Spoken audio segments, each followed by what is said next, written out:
Liễu Uyển Du, nhị tiểu thư Liễu gia.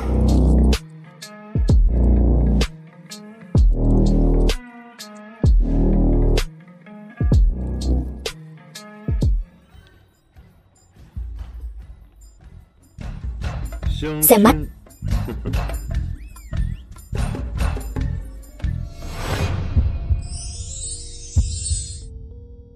Ôi chao, chắc là cô ấy rồi. Tôi phải nói trước, tôi là người tính tình xấu nóng nảy. Vừa mới xuống núi, tôi không có việc làm, lương tháng bằng không. Hơn nữa, bác sĩ nói tôi dạ dày yếu, chỉ có thể ăn bám. Cho nên với người như cô, vừa có nhan sắc, vừa có dáng người, tôi khá thực tế. Tôi thích ngắm chân. Chân cô này. Giới thiệu bản thân một chút, tôi là Liễu Uyển Du. Thu nhập hàng năm, cổ tức gia tộc khoảng 1 tỷ. 1 tỷ. Với điều kiện này thì xem mắt cái gì chứ? Cho tôi biết, chiều cao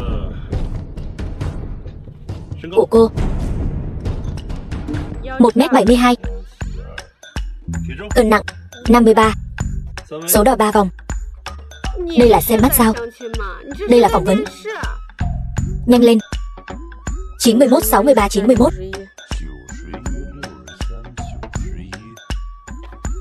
Xin lỗi, hôn thư không có tên cô. Vòng phỏng vấn đầu tiên của cô thất bại rồi. Về nhà đợi thông báo đi. Người hỗn láo.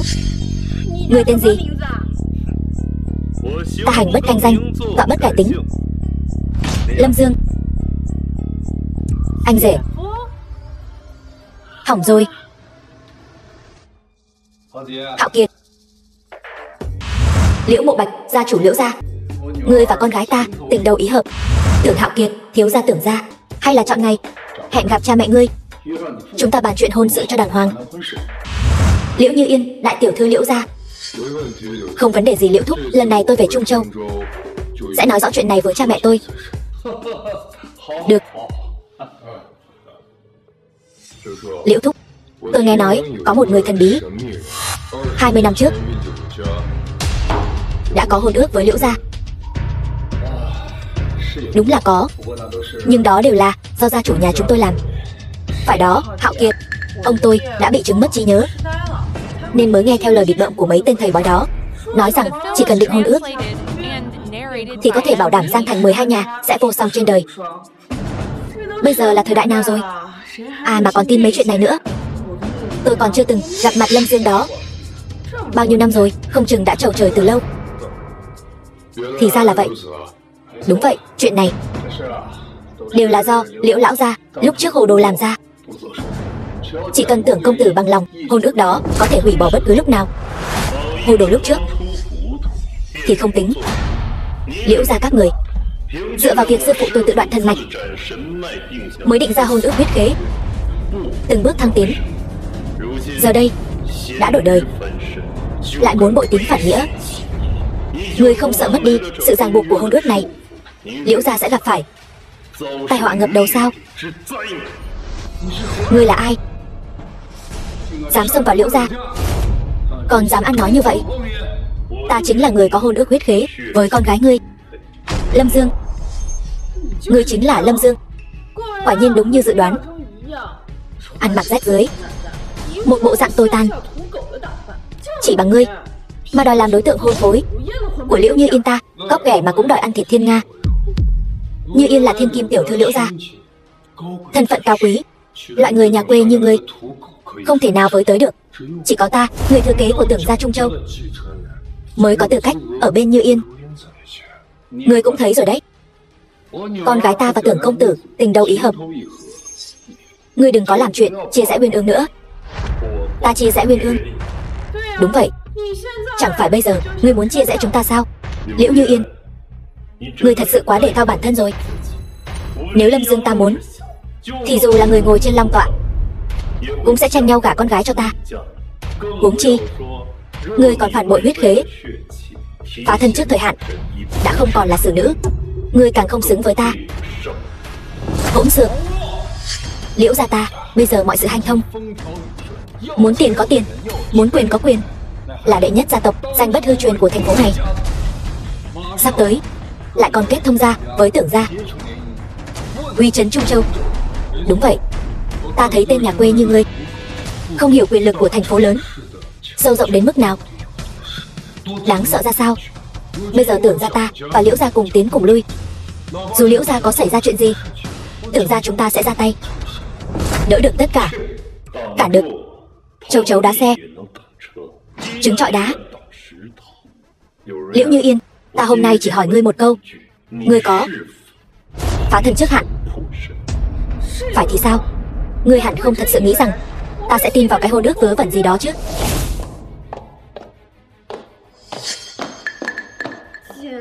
Chị, sao chị có thể như vậy? Không phân biệt đúng sai, không biết ơn, đồ phá gia chi tử, sao lại cùng hắn quay về? Chị, 20 năm nay Liễu gia chúng ta có thể phát đạt là nhờ thầy Lâm Dương tự đoạn thần mạch, định ra huyết khế hôn ước, mới giúp chúng ta mưa thuận gió hòa, tài thế bành trướng. Nếu chúng ta bây giờ hủy hôn, nhất định sẽ bị phản phệ, hỗn xược, đồ ăn cháo đá bát. Liễu gia ta có được ngày hôm nay là nhờ tự lực cánh sinh. Ba, khuyên ba đừng chấp mê bất ngộ. Ta không gả. Muốn gả thì ngươi gả. Được, ta gả. Ngươi bây giờ hủy hôn, nhất định sẽ bị phản vệ. Ngươi không bảo vệ Liễu gia, ta bảo vệ. Dù sao ngươi cũng là người du học nước ngoài về, sao có thể tin mấy thứ mê tín dị đoan này chứ? Ngươi nói lại lần nữa. Ta nói tỷ không gả, ta gả. Ngươi có phải muốn chọc tức ta không? Người đâu? Bắt nó lại cho ta. Không, bắt cả hai đứa nó lại cho ta. Vâng.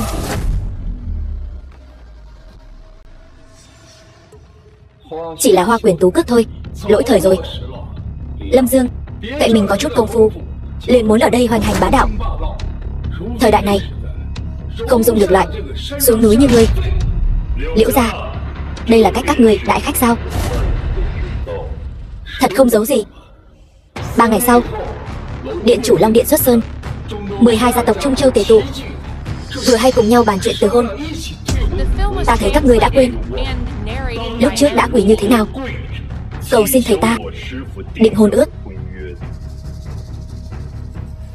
Vân Hải Liễu gia cùng đường bí lối, nhà tan cửa nát, cầu xin Trường Bạch Sơn chân nhân ra tay cứu Liễu gia ta thoát khỏi nước sôi lửa bỏng.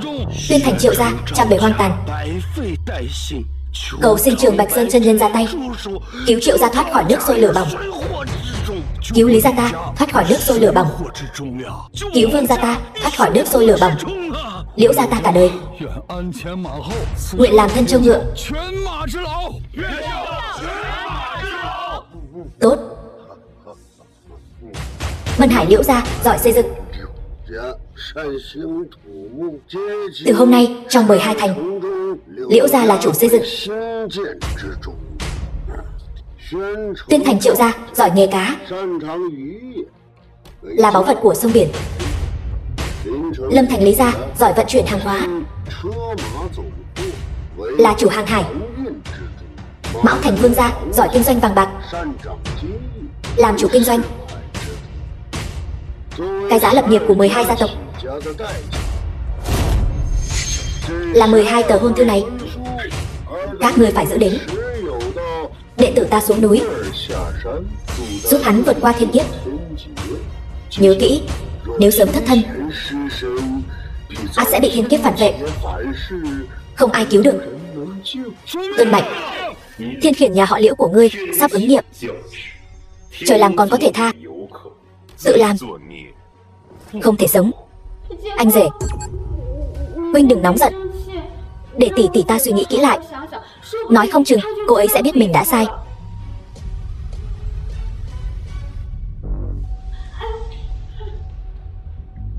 Bản tiểu thư muốn xem thử, có thể có thiên khiển gì? Thần côn thôi mà, có thể gặp thiên khiển gì chứ? Phải biết thần ở trên trời, không ở nhân gian. Này nhà họ Liễu ta mưa thuận gió hòa, nếu nói là công lao, vậy cũng là công lao của thần hộ Mạnh Giang Thành.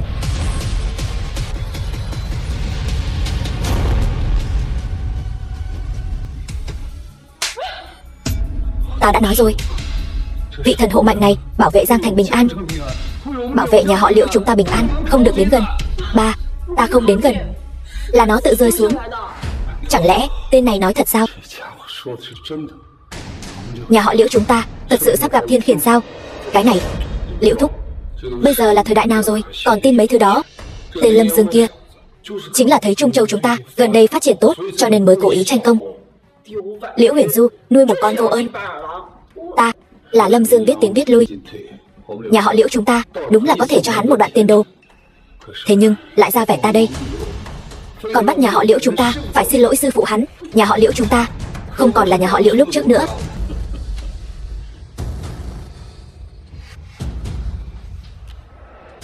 Lão gia, ông làm sao vậy? Ba, cảm thấy tức ngực, khó thở. Tôi dìu ông về nghỉ một chút.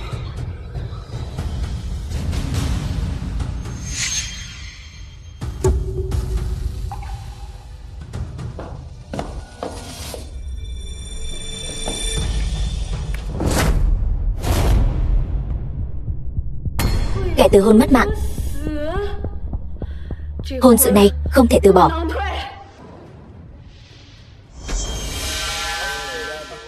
The film was translated and narrated by M Media. Lão Liễu, mấy năm nay Vân Hải phát triển tốt đấy, sân bay, tàu cao tốc đều xây xong rồi. Lý Thiên Lôi, gia chủ Lý gia Trung Châu, ngay cả cầu vượt biển cũng sắp hoàn công.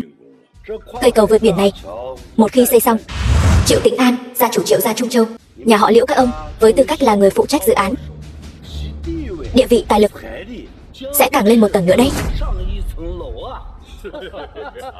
Cây cầu vượt biển này, dự án hàng trăm tỷ, một khi hoàn thành, tập đoàn Liễu Thị sẽ không chỉ là Hùng Thiên Vân Hải nữa.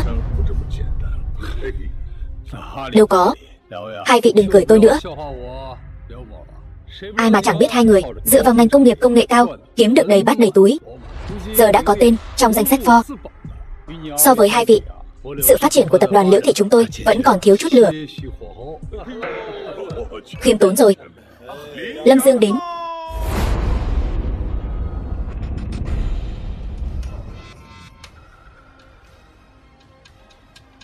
Hắn thật sự dám đến, tự tìm đường nộp mạng. Đồ nhà quê hôi hám, lại thật sự dám đến. Giữa trời đất này chưa có nơi nào Lâm Dương ta không dám đến. Ngươi một tên nhà quê lên thành phố, rốt cuộc là ai cho ngươi can đảm? Lâm Dương, ngươi rời khỏi Liễu gia ta, không tiếp tục dây dưa nữa, còn có cơ hội sống sót. Vậy mà ngươi lại chọn đến đây. Nơi này không phải nơi phàm phu tục tử như ngươi có thể đến. Hôm nay Long Điện xuất sơn, 12 thành nhận lệnh Trương gia tề tụ tại đây. Ta biết con dám đến. Ngươi chính là Lâm Dương đó. Ta còn tưởng là nhân vật gì kinh thiên động địa lắm, thì ra chỉ là một thằng nhóc hôi hám thôi.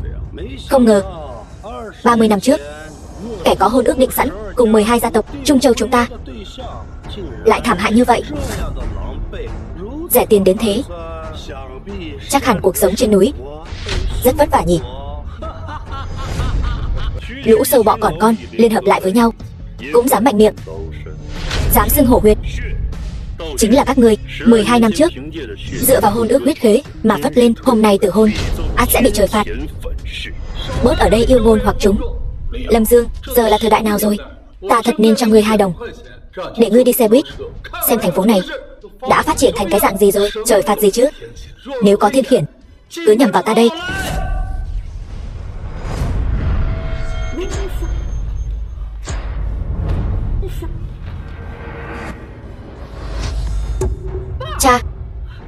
Cha làm sao vậy? Lão bằng hữu, Lâm Dương là ngươi giở trò quỷ, vi phạm hôn ước huyết khế.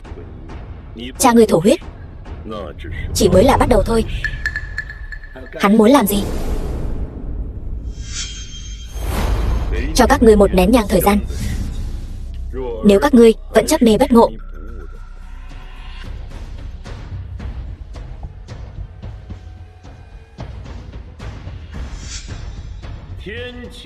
thiên khiển giáng xuống, trời đất không dung. Chẳng lẽ truyền thuyết huyết khế phản vệ là thật sao? Bớt giả thần giả quỷ ở đây.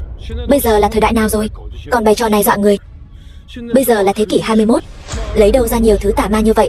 Cha ta vốn đã bị cao huyết áp, vừa rồi rõ ràng là bị ngươi làm cho tức giận. Lâm Dương, Ta phát hiện ngươi thật sự là không có giới hạn.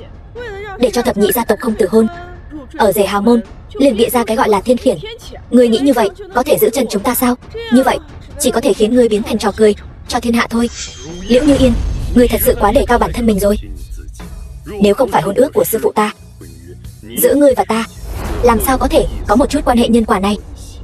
Còn các ngươi Trung Châu thập nhị gia tộc hào môn, nếu không phải 5 năm trước sư phụ ta tự đoạn thần mạch, e rằng bây giờ các ngươi xin ăn cũng không giành được đồ nóng hổi. To gan ngông cuồng, ngươi biết ngươi đang nói gì không? Dám bất kính với thập nhị gia tộc chúng ta, sau này ở toàn bộ Trung Châu sẽ không còn chỗ cho ngươi dùng thân. Ta quy công, ta hỏi các ngươi một câu, những lời ta nói có câu nào không đúng sự thật? Liễu gia các ngươi chẳng phải nhờ cơ hội năm đó sao? Lũ chuột Liễu gia các ngươi chẳng qua chỉ là ở công trường khuân vác khổ sai thôi. Lấy đâu ra cái gọi là lòng đầu kiến trúc của Vân Hải thị? Đừng có tự sát vàng lên mặt mình. Lý gia các ngươi, nếu không phải năm đó sư phụ ta nghịch thiên cải mạnh, Lý gia Lâm Thành các ngươi vẫn còn ở Giang Thành lái xe taxi đấy. Lấy đâu ra cái gọi là long đầu vận tải hỗn xược?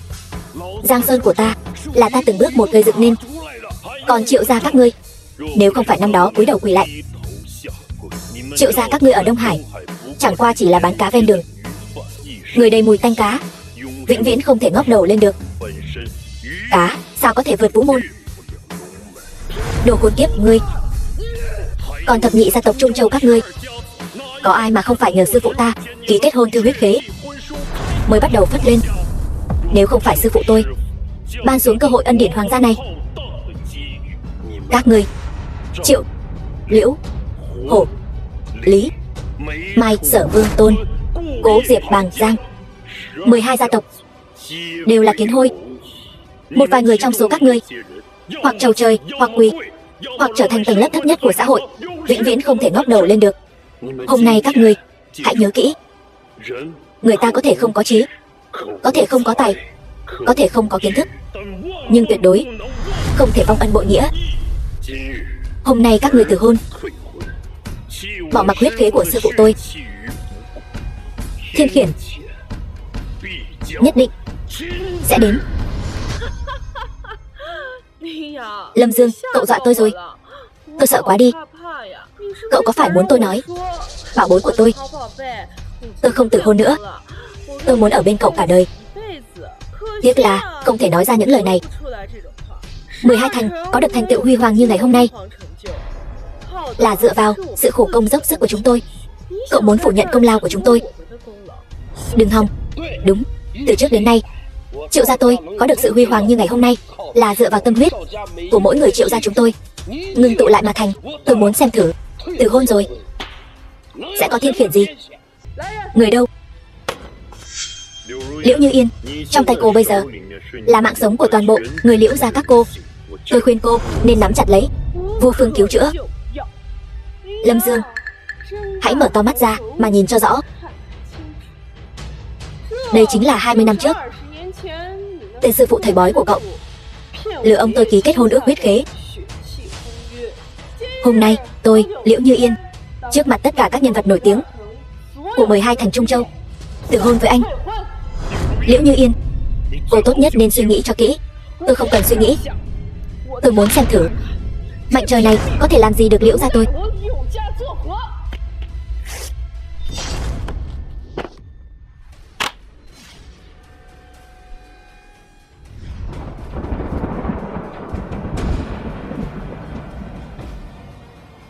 Trời giúp ta rồi.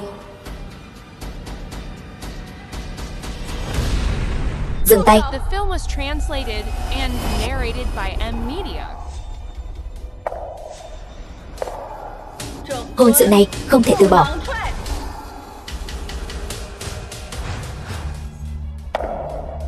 Thành nhờ giữ chữ tín, cuối cùng bại do bội nghĩa.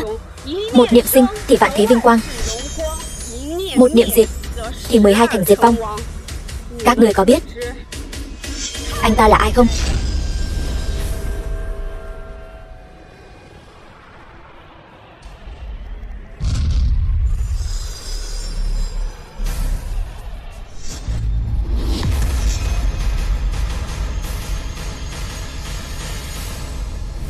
Liễu Huyền Du Cô đang nói bậy bạ gì vậy? Tỷ, hôn sự này không thể hủy được. Sợi xích sắt này không thể chặt đứt. Đây là mối ràng buộc cuối cùng giữa Liễu gia và vị sơn nhân kia. Đây là thiên chương do thần hộ Mạnh Giang Thành giáng xuống. Ngay cả trời cũng không đồng ý hủy hôn. Thần hộ Mạnh Giang Thành, người dân Giang Thành chúng ta đều tôn thờ ngài. Lão nhân gia, sau gần ấy năm lại dám chỉ ý, kẻ hủy hôn sẽ mất mạng. Đây thật sự là thiên chỉ. Thật nực cười. Đã là thiên mệnh, tại sao chỉ thông báo cho một mình cô? Tôi mới là đích nữ Liễu gia. Hơn nữa, các vị gia chủ có mặt ở đây đều không nhận được thông báo. Một con nhóc như cô dựa vào cái gì? Dựa vào việc cô ấy thông tuệ. Quý vị đang ngồi đây ngu muội tột cùng. Câm miệng lại. Chỉ dựa vào ngươi cũng muốn ngăn cản Liễu gia ta ngày càng phát triển. Liễu Uyển Du, ngày thường cô không giúp tôi thì thôi, bây giờ cô còn muốn ngăn cản tôi sao? Tỷ, tự mình xem đi. Tôi còn tưởng là cái gì. Không phải chỉ là cô không biết từ đâu kiếm được một cuộn trục rách nát như thế này. Loại nhà quê này cô còn nói đỡ cho hắn. Tôi thật sự xấu hổ thay cho những cuốn sách cô đã đọc bao năm qua. Càng xấu hổ vì cùng xuất thân Liễu gia với cô. Cô đừng lấy cái này ra hù dọa tôi. Đừng ảnh hưởng đến việc tôi theo đuổi những thứ của mình. Liễu Uyển Du, đầu óc cô thật sự có vấn đề.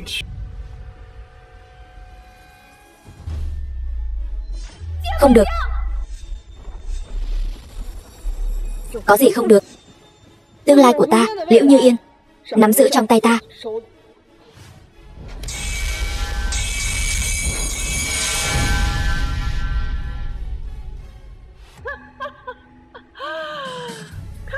Xem thử thiên khiển nào ở đâu ra. Chẳng lẽ lời tiên tri này thật sự là giả sao? Gieo gió gặt bão, thời điểm chưa tới. 3 hơi thở sau, thiên khiển sẽ giáng xuống.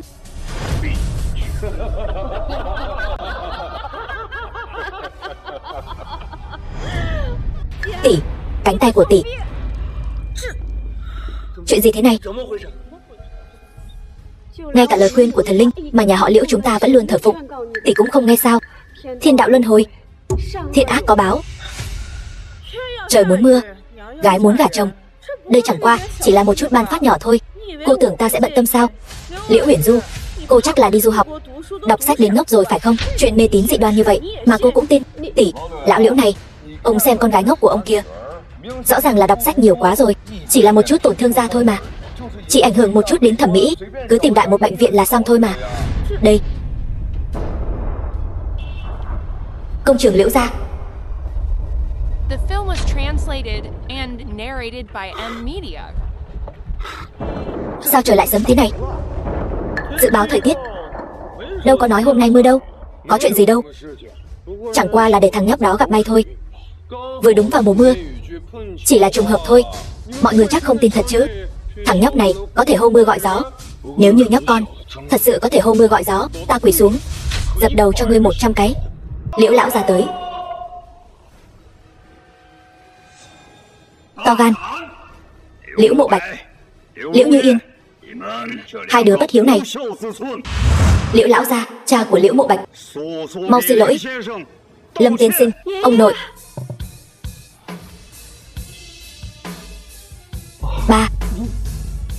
Ba tỉnh rồi. Ta không đến. Hai đứa phá ra chi tử các ngươi sẽ đưa nhà họ Liễu chúng ta vào chỗ chôn mất. Ông nội, ông đang nói cái gì vậy? Phải đó, cha. Ý cha là sao? Ý gì? Ngươi nói gì vậy? Ai cho các ngươi lá gan này, dám trái lời hôn ước huyết khế? Các ngươi có biết hay không, trái lời hôn ước huyết khế có nghĩa là gì? Có nghĩa là nhất định sẽ bị trời phạt. Cha, cái hôn ước huyết khế gì đó đều là lão thần côn năm xưa lừa người. Vâng, ông nội, đó đều là lừa người. Làm gì có huyết khế nào, làm gì có thiên phạt nào. Liễu lão gia, nếu tôi nhớ không lầm thì 10 năm trước ngài đã trở thành người thực vật. Liễu gia tìm kiếm danh y khắp nơi nhưng không có kết quả, mà hôm nay ngài lại tỉnh lại. Điều này nói lên điều gì? Nói lên việc hủy hôn ước này không chỉ không bị trời phạt mà còn xảy ra kỳ tích. Đúng vậy, Liễu lão gia hôn mê bao nhiêu năm, vừa mới hủy hôn ước liền lập tức tỉnh lại. Đây quả thật là một kỳ tích. Phải đó ông nội, ông có nghe thấy không? Ông có thể tỉnh lại đều là nhờ con hủy hôn. Điều này đủ để chứng minh hủy hôn tuyệt đối sẽ không bị thiên phạt gì cả, mà ngược lại là phúc báo của Liễu gia chúng ta. Phúc báo gì chứ? Ông nội, các ngươi tưởng là do các ngươi hủy hôn mà ta mới tỉnh lại sao? Ta nói cho các ngươi biết, ta vẫn không cam lòng cơ nghiệp trăm năm của Liễu gia bị hủy hoại trong chốc lát. Đây là hồi quang phản chiếu, ta trở về để nhắc nhở các ngươi.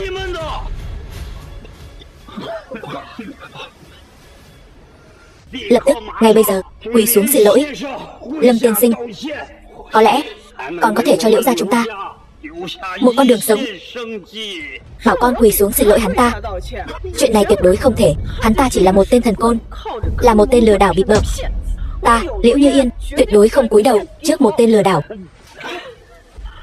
Đồ cháu bất hiếu, ngay cả lời của ta cũng không nghe. Mau quỳ xuống cho ta.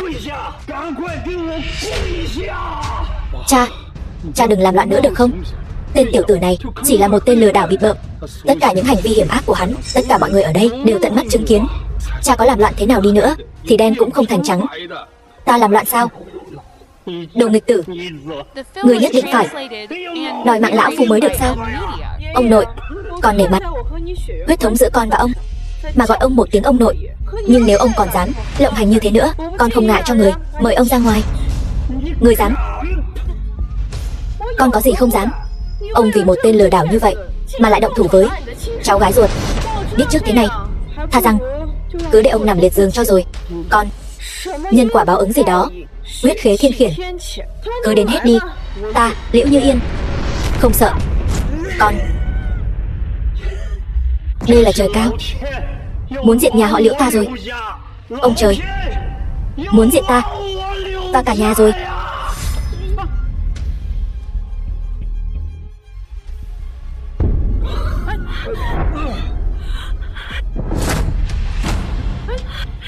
Ông nội, Lâm đại sư, lão phu cả đời chưa từng cầu xin ai, hôm nay cầu xin ngài tiếp nhận Liễu Hiển Du nhà chúng tôi.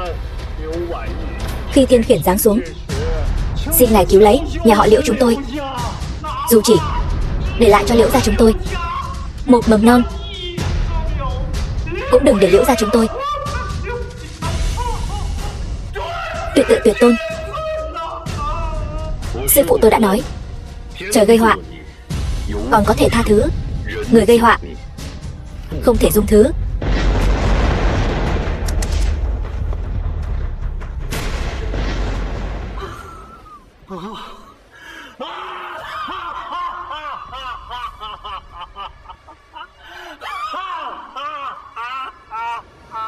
Trời gây họa còn có thể tha thứ, người gây họa không thể sống. Cháu gái ngoan, Liễu gia chúng ta đều trông cậy vào con. Người đâu, chăm sóc ông nội ta cẩn thận, để ông nội được chứng kiến Liễu thị ta sẽ làm sao phá bỏ mọi ràng buộc. Mặt trời mọc phương đông. Như Yên, lão gia nằm liệt giường 10 năm nên tinh thần có chút rối loạn, cô đừng để tâm. Yên tâm đi, không sao đâu. Vậy thì tốt.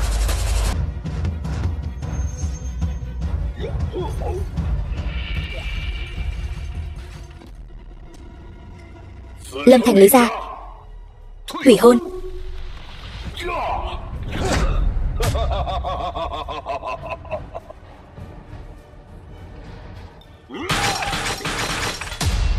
Tuyên Thành, Triệu gia hủy hôn. The film was translated and narrated by M Media. Mão Thành Vương gia hủy hôn. Thần Thành Cố gia hủy hôn. Dần Thành Hồ gia hủy hôn. An Thành Bàng gia hủy hôn. Mai gia hủy hôn. Dậu Thành Tôn gia hủy hôn. Sở gia hủy hôn.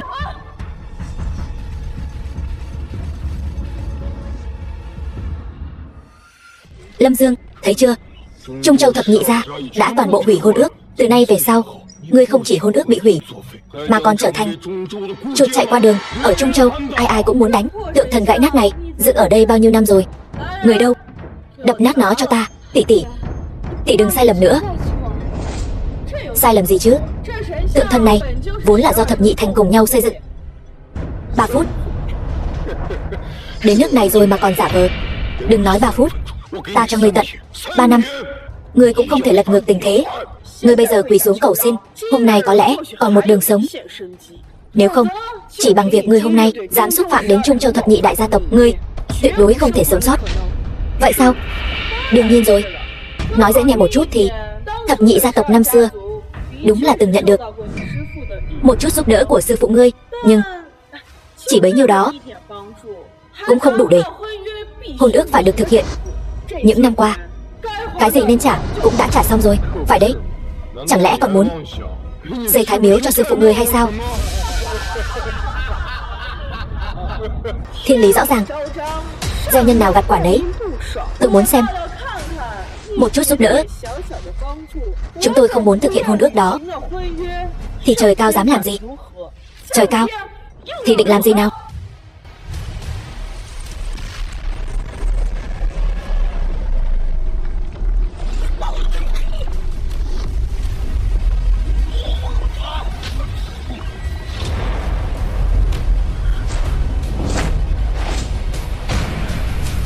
Thiên phạt đến rồi. Nhà họ Liễu tiêu rồi. Gia chủ Liễu, xin hãy nén bi thương. Ba, Liễu lão gia vừa rồi vẫn còn khỏe mạnh, sao đột nhiên lại? Phải đó. Hơn nữa, thời gian đếm ngược của thằng nhóc này trùng khớp. Chẳng lẽ thật sự có thiên phạt? Không biết nữa. Cái này thật tà môn. Đây là thiên phạt mà cậu nói sao? Khiến cha tôi phải trả giá bằng mạng sống. Ông nghĩ hay lắm. Chỉ một cái mạng thôi, chẳng đáng là món khai vị. Ý cậu là sao? Đền mạng cha tôi vẫn chưa đủ sao? Chưa đủ. Huyết khế hôn ước là do sư phụ tôi thật sự tự chặt thần mạch, dùng sức mạnh vô thượng của thần mạch để nghịch thiên cải mệnh cho 12 gia tộc các người. Liễu lão gia sớm đã nên tuyệt mệnh. Đây là sư phụ tôi đã nối lại mạng sống cho ông ta. Bây giờ các người lại hủy hôn ước. Chính các người đã tự tay hại ông ta. Liễu thúc, đừng nghe hắn nói bậy. Sao có thể là thiên phạt được? Liễu lão gia vốn dĩ bệnh nặng cuốn thân, hôn mê 10 năm mới tỉnh lại, lại bị hắn kích động, cho nên mới ra nông nỗi này. Cha, con cũng nghĩ vậy.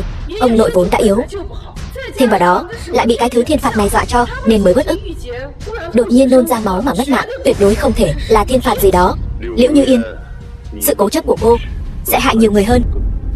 Mê tín sẽ hại nhiều người mất mạng hơn. 30 giây. Cậu giả vờ nghiện rồi hả? 4 3 2 1.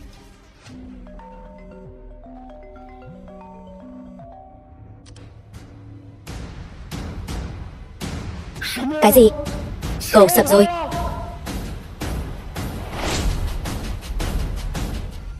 Nhanh, nghĩ hết mọi cách giữ cho cầu đừng sập. Tuyệt đối không thể để cầu Vân Hải bị sập. Cầu Vân Hải là dự án mà nhà họ Liễu tôi đã đầu tư tất cả vốn liếng. Tuyệt đối không thể có chuyện gì.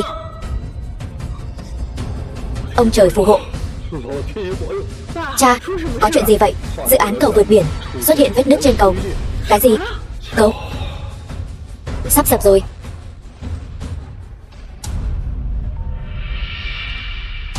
Vương Cục, ngài sao cũng biết rồi. Không, tôi không có ý định giấu giếm. Tôi đã sắp xếp người dốc toàn lực cứu chữa. Tôi đảm bảo sẽ không có chuyện gì xảy ra. Cao Cục, dự án của chúng ta không hề có sự gian dối nào cả. Tôi đảm bảo sẽ không có bất kỳ vấn đề gì. Thị trưởng đại nhân, ngài cứ yên tâm, sẽ không có ai mất mạng cả. Cha, Như Yên, con nói là sẽ thật sự không có thiên khiển xảy ra chứ? Đang yên đang lành, sao lại xuất hiện vết nứt trên cầu? Sao có thể là thiên khiển được? Cha đừng tự dọa mình nữa. Vết nứt trên cầu trước đây cũng không phải là chưa từng xảy ra. Cây cầu vượt biển này sao có thể đơn giản là có thể xây dựng được? Chị, đến nước này chị vẫn không tin sao? Im miệng. Vết nứt trên cầu không có nghĩa là cầu nhất định sẽ sập.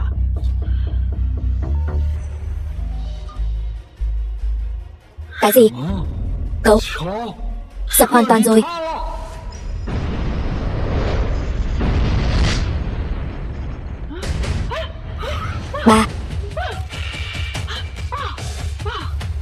án cầu vượt biển tiêu rồi. Ba, nhà họ Liễu chúng ta cũng tiêu rồi. Ba, sao rồi? Như Yên, cầu Vân Hải sập rồi. Dự án này gần như đã đầu tư toàn bộ vốn liếng của nhà họ Liễu, giờ tiêu rồi. Trời ơi, dự án cầu vượt biển của nhà họ Liễu vậy mà sập rồi.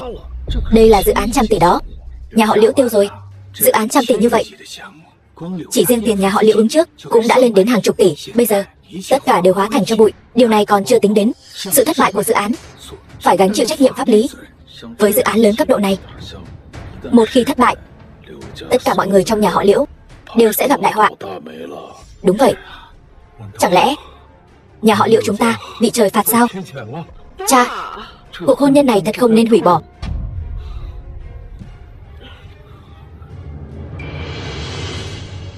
Đây chính là thiên khiển của nhà họ Liễu chúng ta. Đây là báo ứng của nhà họ Liễu chúng ta sao? Liễu thúc, dự án của nhà họ Liễu sập là do vết nứt trên cầu gây ra. Đây là tai họa do con người gây ra. Tôi nghi ngờ là Liễu Uyển Du, nên Lâm Dương đã được báo trước. Nếu thật sự là thiên khiển, sao có thể chỉ nhà họ Liễu các người? Đúng vậy lão Liễu, xảy ra chuyện này, tôi khuyên ông vẫn nên điều tra trước. Biết đâu là do bên thi công dự án đánh cháo hoặc là làm ẩu. Không nên đổ hết mọi chuyện cho thiên khiển. Xét cho cùng, việc từ hôn này 12 nhà chúng ta đều có cả. Nếu thật sự có thiên khiển thì mọi người đều phải chịu mới đúng.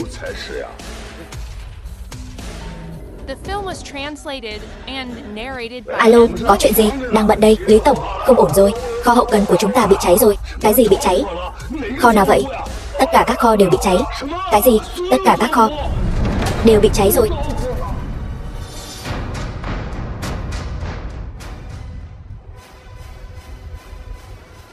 Bốn kho hàng lớn của tôi, chục tỷ vốn liếng của tôi. Lâm Dương, đây có phải là cái hôn thư huyết khế mà cậu nói đó không? Tôi có thể rút lại không? Nhà họ Lý chúng tôi không từ hôn nữa, muộn rồi. Nước có quốc pháp, trời có thiên uy. Các người đã vi phạm huyết khế, thiên khiển ắt sẽ giáng xuống, giảm thọ, mất của, thất thế. 12 nhà Trung Châu các người, không một ai thoát được. Lâm Dương, đúng là cho cậu chút nắng là cậu bắt đầu rực rỡ rồi. Rõ ràng chỉ là tình cờ xảy ra. Hai tai họa nhân tạo cũng dám nói là thiên khiển. Tai họa nhân tạo chẳng phải sao? Thiên khiển. Tiếp tục. Sếp, tàu chở hàng của chúng ta ở Thái Bình Dương bị cuốn vào xoáy nước rồi. 6 chiếc tàu, tất cả đều bị cuốn xuống đáy biển. Anh nói gì? Vùng biển Thái Bình Dương sao có thể đột nhiên xuất hiện xoáy nước dưới đáy biển được? Sư phụ, bọn người này vi phạm huyết khế, đáng lẽ phải trả giá. Cái gì? Bệnh bò điên lây lan vào đồng cỏ, châu bò đều mất hết. Alo. Cái gì? Thị trường tài chính xuất hiện tình trạng sụp đổ trăm năm khó gặp. Thị trường chứng khoán trong một ngày vậy mà sụp đổ tới 3 lần.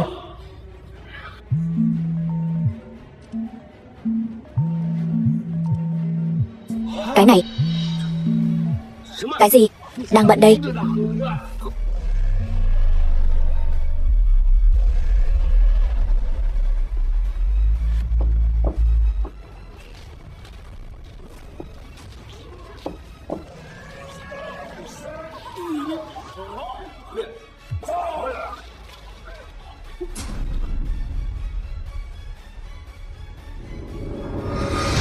Rốt cuộc là chuyện gì đang xảy ra? Chuyện gì? Mọi người không tin thiên mệnh, thần minh khó dung thứ. Anh còn ở đây nói nhăng nói cuội. Chị có quên hồi nhỏ nhà họ Liễu chúng ta sống khổ sở thế nào không? Thiên mệnh khó trái, thuận thiên mệnh thì sống, nghịch thiên mệnh thì vong. Nhảm nhí, nhất định là hắn giở trò.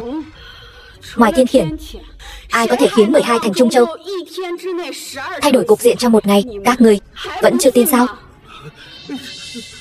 Lâm Dương, việc từ hôn thật ra là do nhà họ Tưởng xúi giục và nhà họ Liễu dẫn đầu. Ý tôi ban đầu thật sự là không muốn từ hôn, có thể ra tay giúp đỡ, giúp nhà họ Vương ta hóa giải thiên kiếp không? Đúng vậy, đều là nhà họ Liễu yêu cầu chúng tôi cùng nhau từ hôn. Nếu không, nhà họ Hồ chúng tôi tuyệt đối sẽ không từ hôn. Nhà họ Lý chúng tôi cũng vậy. Nghe lời nhà họ Liễu. Nhà họ Cố chúng tôi cũng vậy. Nhà họ Bàng cũng vậy. Ta cũng vậy. Nhà họ Sở cũng vậy. Ta cũng vậy. Nhà họ Mai cũng vậy. Giảm thọ, mất của, mất quyền. Các ngươi coi thiên khiển này là trò đùa trẻ con sao? Nói giải trừ là giải trừ được sao? Ngươi đừng có được coi đòi tiên. Không, điều này còn lâu mới đủ. Ngươi thật sự muốn dồn chúng ta vào chỗ chôn sao? Không phải ta muốn dồn các ngươi vào chỗ chôn, mà là các ngươi tự gây ra nghiệp chướng, tự đẩy mình vào con đường tuyệt lộ này. Tiểu tử, ta khuyên ngươi nên nhìn rõ tình thế. Tuy 12 đại gia tộc chúng ta gặp phải kiếp nạn này, nguyên khí đại thương, nhưng chúng ta có 20 năm tích lũy, không phải là con cừu non để ngươi tùy tiện bắt nạt. Đúng vậy, Lâm Dương, trước đây là chúng ta đã đánh giá thấp ngươi, cũng đánh giá thấp huyết khế này. Bây giờ, xin nhận lỗi với ngươi. Thiên khiển cũng đều gánh chịu. Ngươi đừng dồn ép chúng ta đến đường cùng. Hãy hóa giải thiên khiển cho chúng ta. Nếu không, 12 nhà Trung Châu chúng ta sẽ không tiếc cùng ngươi cá mất lưới rách. Nếu chúng ta chỉ có con đường bỏ mạng, vậy thì chúng ta cũng nhất định sẽ không để ngươi yên ổn. Các ngươi đang uy hiếp ta sao? Tiểu tử, chúng ta không phải đang uy hiếp ngươi. Ta thấy Lâm Dương ngươi còn trẻ, còn có tương lai rất dài. Chúng ta mỗi bên nhường một bước, trời cao biển rộng. Cho chúng ta một con đường sống, cũng là cho chính mình một con đường sống.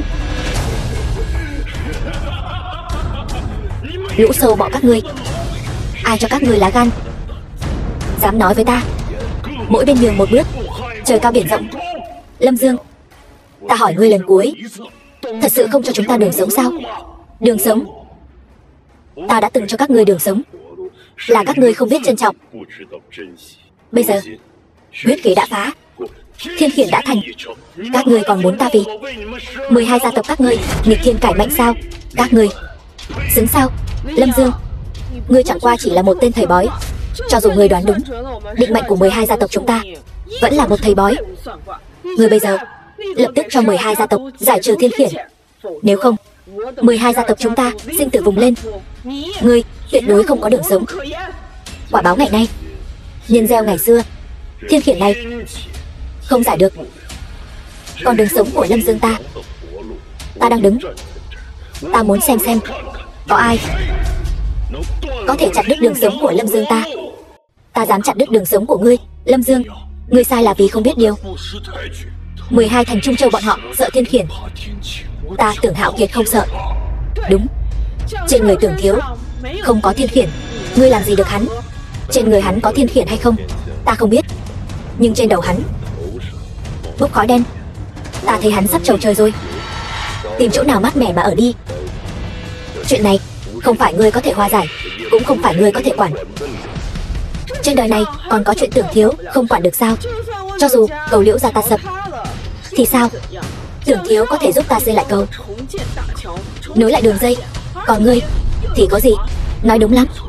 Lâm Dương, biết điều thì mau giải trừ thiên khiển. Nếu không hôm nay ta cho ngươi không ra khỏi cửa này được. Ngươi đây là uy hiếp. Ta uy hiếp ngươi thì sao? Ta nói cho ngươi biết, yến tiệc hôm nay là do đại tiểu thư Trương gia thượng kinh Trương Vãn Ninh vì nghênh đón điện chủ Long Điện xuất sơn mà đích thân tổ chức. Còn ta là bạn thân của đại tiểu thư Trương gia. Nếu ngươi còn dám tiếp tục gây rối ở đây, Trương gia tuyệt đối không tha cho ngươi. Còn ngươi nữa, Liễu Uyển Du, phản bội gia tộc, nhất định sẽ phải chịu hậu quả, còn nghiêm trọng hơn cả thiên khiển. Hắn ở đây yêu ma quỷ quái, lừa bịp người khác. Nếu điện chủ đích thân đến, nhất định sẽ cắt lưỡi hắn, mọc mắt hắn, cắt gân hắn, rút xương hắn, nghiền xương hút tủy, khó mà xoa dịu lòng dân. Đúng, Trương gia thượng kinh không thể phá hỏng, tiệc xuất sơn không thể sỉ nhục. Ta xem là ai nói xấu Trương gia.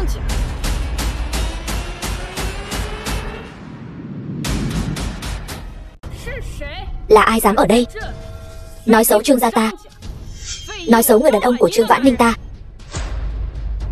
Ngươi là dì nhỏ bảo ngươi đi xem mắt với ta. Ngươi chạy đi đâu rồi? Xem mắt sao? Nhầm rồi, vì ngươi bỏ xem mắt. Nhưng đàn ông của ta, Trương Vãn Ninh, ai cũng không cướp được. Lâm Dương, còn tưởng có người nào có thể cứu ngươi chứ, kết quả lại đến một loại đàn bà đói khát, còn nói ra loại lời không biết liêm sỉ này. Nhận một tên quê mùa làm chồng. Ta thấy loại đàn bà như ngươi chính là loại thân phận hèn hạ, địa vị thấp kém, công việc ti tiện, tầm nhìn hạn hẹp. Ngươi nói gì? Ta nói ngươi không biết liêm sỉ. Ta nói ngươi thân phận hèn hạ, địa vị thấp kém, công việc ti tiện, tầm nhìn hạn hẹp. Ta nói ngươi và hắn giả tạo. Từ khi vào bữa tiệc này, không biết đã kéo thấp đẳng cấp bữa tiệc này xuống bao nhiêu bậc. Theo lời ngươi nói, thân phận ngươi không tầm thường, địa vị ngạo thị quần hùng, công việc lại còn đàng hoàng, tầm nhìn rộng mở. Đó là điều đương nhiên. Liễu gia ở mảnh đất nhỏ bé Trung Châu cũng coi như là cục phân chuột, có chút chỗ đứng. Tuy nhiên, Liễu gia những năm này chỉ lo kiếm tiền, lại không dạy ngươi nên làm người ra sao. Không dạy ngươi kiêu căng thì thiệt hại, khiêm tốn thì có lợi. Không dạy ngươi khi đối mặt với thân phận địa vị cao hơn ngươi rất nhiều thì nên cúi đầu mà nói chuyện. Nếu ngươi không biết nói chuyện, ta có thể sai người cắt lưỡi ngươi. Chỉ bằng ngươi.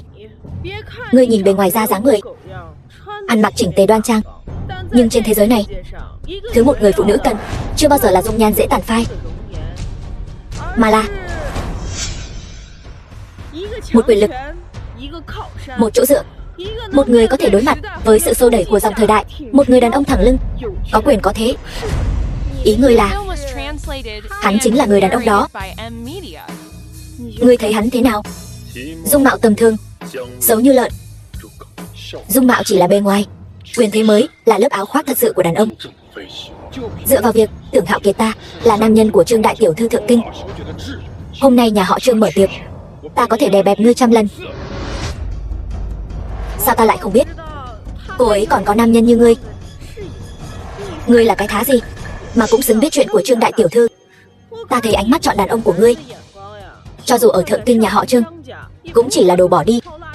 Ta đoán ngươi chỉ là tên tiểu tốt được phái đến từ thượng kinh nhà họ Trương. Không ngại nói cho ngươi biết, Tưởng gia ta ở thượng kinh chính là người được sủng ái trước mặt Trương gia. Ta khuyên ngươi đừng nên xen vào việc của người khác, nếu không đợi đến khi Trương đại tiểu thư trách tội xuống, ta e là ngươi không gánh nổi đâu. Vậy sao? Ta sợ quá đi. Bây giờ sợ còn kịp. Cút ra ngoài ngay.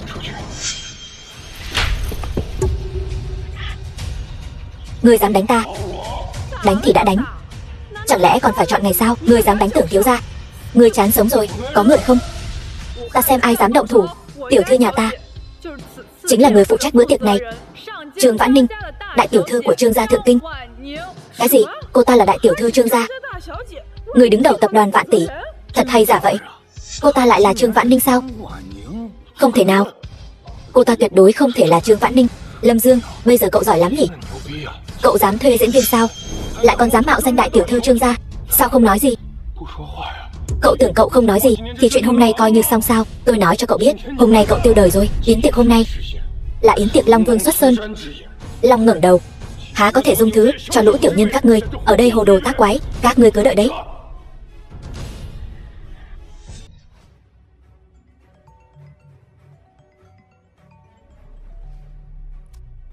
Ba, có người gây rối trong yến tiệc. Tưởng Thiên Hào, gia chủ Tưởng gia Trung Châu, ba mau tới đây, dám gây rối trong yến tiệc, xem ra là không muốn sống nữa rồi. Thu đội về khách sạn bán đảo. Điện thoại tôi đã gọi rồi, ba sẽ tới ngay. Hôm nay không ai cứu được cậu đâu, còn cả cô nữa, lợi hại lắm. Không biết cha anh là ai? Lâm Dương, quả nhiên là đồ từ trong núi ra. Kẻ vô tri thì không biết sợ là gì. Cha của Tưởng thiếu tuy không nằm trong thập nhị thành Trung Châu, nhưng những người có mặt ở đây không một ai dám nhìn thẳng vào ông ấy. Không dám nhìn thẳng vào ông ấy. Mặt mũi khó coi lắm sao? To gan. Nếu người biết thân phận thật sự của cha Tưởng thiếu và địa vị của ông ấy trong yến tiệc hôm nay thì sẽ không nói ra những lời ngu xuẩn như vậy. Vậy sao? Tôi xin rửa tay lắng nghe. Cha của Tưởng thiếu là Tưởng Thiên Hào, gia chủ Tưởng gia Trung Châu. Trong yến tiệc điện chủ Long Điện xuất sơn hôm nay, cha của Tưởng thiếu không chỉ là sứ giả của Long Điện, mà còn hầu hạ trước sau cho điện chủ Long Điện. Hầu hạ trước sau chẳng phải là làm đầy tớ sao? Lợi hại đến vậy sao? Cái gì?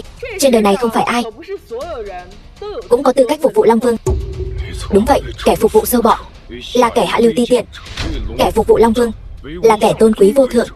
Hôm nay tưởng ra chúng ta chính là kẻ tôn quý vô thượng đó. Tôn quý vô thượng hay lắm. Một tên đàn ông cũng dám nói chuyện quyền thế. Ta nghe nói lần này điện chủ xuất sơn là vì tượng đá của sư phụ ta mà đến. Phá tượng đá tính là cái thá gì?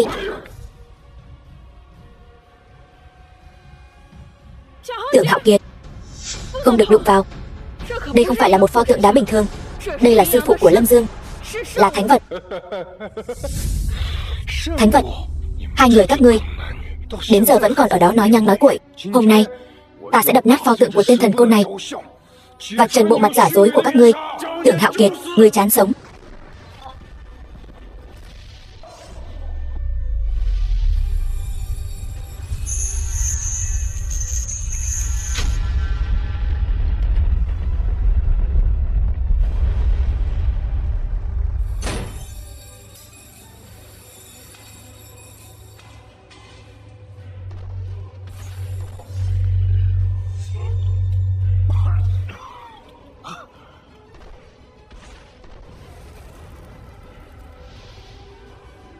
The film was translated Long đỉnh. and narrated by M Media.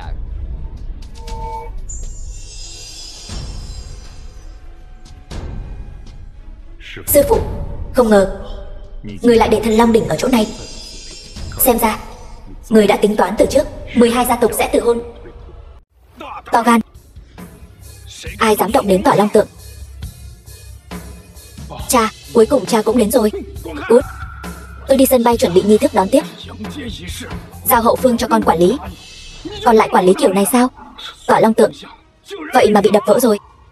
Cha, hòn đá nát này chẳng phải là do sư phụ tên nhà quê đó sao? Sao lại biến thành Long đỉnh rồi? Sư phụ, đây đâu còn là pho tượng của tên thầy bói đó nữa. Sau đó được đích thân đế vương tu sửa. Bên trong cất giấu Long đỉnh. Tượng đá chấn thần mạch. Đế vương tàng Long đỉnh. Đây chính là tỏa Long tượng. Được đế vương đích thân tu sửa, quả thật xứng đáng gọi là tỏa Long tượng. Ai đập vỡ cái này? Không phải tôi, là hắn. Là tên phế vật này đập vỡ. Ngươi có biết tội không? Biết tội? Mắt nào của ngươi thấy ta đập vỡ? Câm miệng. Ngươi mau bỏ lại đây. Quỳ trước mặt ta, ta có thể tha thứ cho ngươi. Nếu không, hôm nay ngươi sẽ không có kết cục tốt đẹp đâu. Nói nhảm, rõ ràng không phải Lâm Dương đập vỡ. Các ngươi đổi trắng thay đen. Cho dù ta đổi trắng thay đen thì ngươi làm gì được ta? Trật tự hội trường này vốn là do tưởng gia ta quy định. Hôm nay ta nói ai đập vỡ chính là kẻ đó đập vỡ. Các ngươi nói xem, tỏa Long tượng này là do ai đập vỡ? Lâm Dương. Các ngươi, đây là cái gì? Đây là cường quyền, là tên nhà quê ngươi. Dù có đạo hạnh cao thâm, bỏ cả đời cũng không có được thứ này. Cường quyền hay lắm. Ta thấy ngươi chưa bao giờ biết thế nào mới là cường quyền thực sự. Cường quyền nên lấy từ dân, dùng cho dân. Vậy hôm nay ta diệt ngươi. Người đâu? Bắt lại cho ta. Huyền Giáp Quân đâu?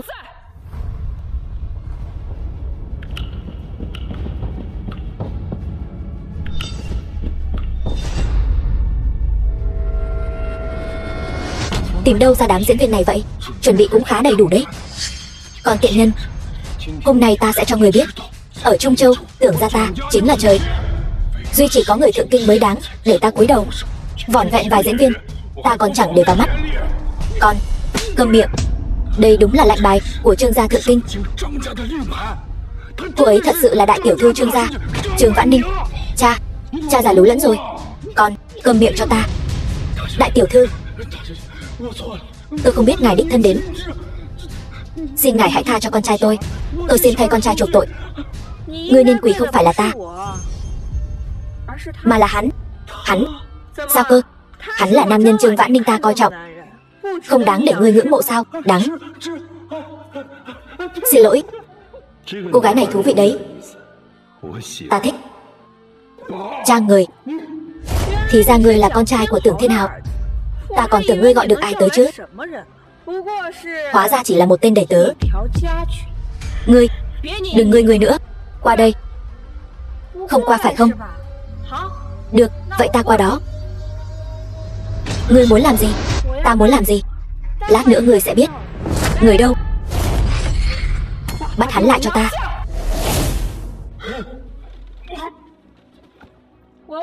Ta hỏi ngươi, tại sao lại nhầm vào? Cố ý hãm hại Lâm Dương. Tôi không có cố ý nhầm vào.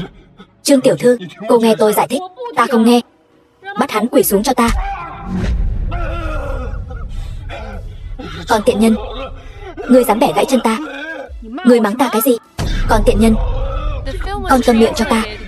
Đồ nghịch tử. Muộn rồi. Đại hạ, tứ vực, bát hoang, thập bát quận, chưa có ai dám mắng Trương Vãn Ninh ta. Kể cả hoàng tộc Thượng Kinh cũng chưa từng. Mà hôm nay, ở cái Trung Châu nhỏ bé này, ta lại gặp phải. Thật thú vị.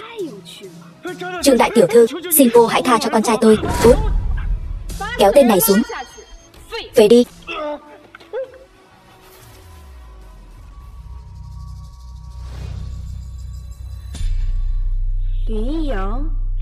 Lâm Dương, Liễu Như Yên hỉ kết lương duyên. Đây là hôn thư. Bằng không thì sao? Thật không ngờ tới, nam nhân ta coi trọng lại bị từ hôn. Ai là Liễu Như Yên? Tôi.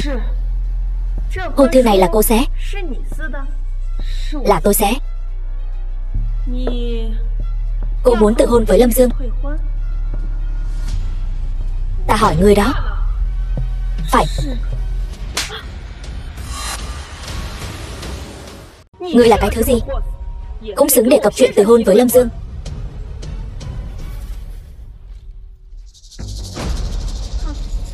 Lý gia Lâm Thành, Triệu gia Tuyên Thành, Vương gia Mão Thành. Được. Các người vậy mà lại xé hôn ước với Lâm tiên sinh. Chúng ta trước đây không biết Lâm Dương và Trương tiểu thư quen biết nhau. Hóa ra hắn là người của Trương đại tiểu thư. Thảo nào có thiên tai nào đâu. Đây là nhân họa. Trương đại tiểu thư, chúng tôi nguyện ý khôi phục hôn ước. Không cần. Lũ ngu xuẩn các ngươi, những kẻ không nhận ra chân long, cả đời chỉ xứng đáng an phận thủ thương, còn không xứng với hôn ước của Lâm tiên sinh.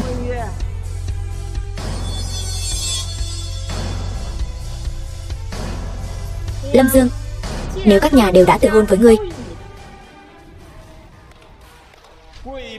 khách quý tặng lễ, trời giáng tường thụy. Dâng lễ.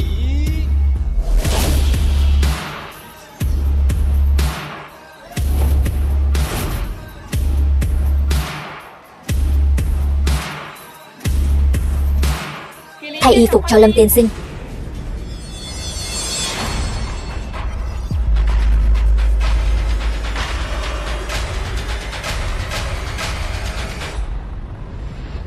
Hôm nay, ta Trương Vãn Ninh, đích nữ Trương gia Thượng Kinh, gả cho Lâm tiên sinh. Luôn bên cạnh Lâm tiên sinh. Nàng muốn gả cho ta. Đúng, ta gả cho chàng. Ta, với tư cách là đích nữ Trương gia Thượng Kinh, có gia thế hiển hách, quyền lực tối cao. Chỉ cần chàng bằng lòng cưới ta, chàng có thể bình bộ Thanh Vân, một bước trở thành người đứng trên vạn người ở Long Quốc. Đến lúc đó, những người này chàng có thể tùy ý xử trí. Muốn họ sống thì sống, muốn họ trầu trời thì trầu trời.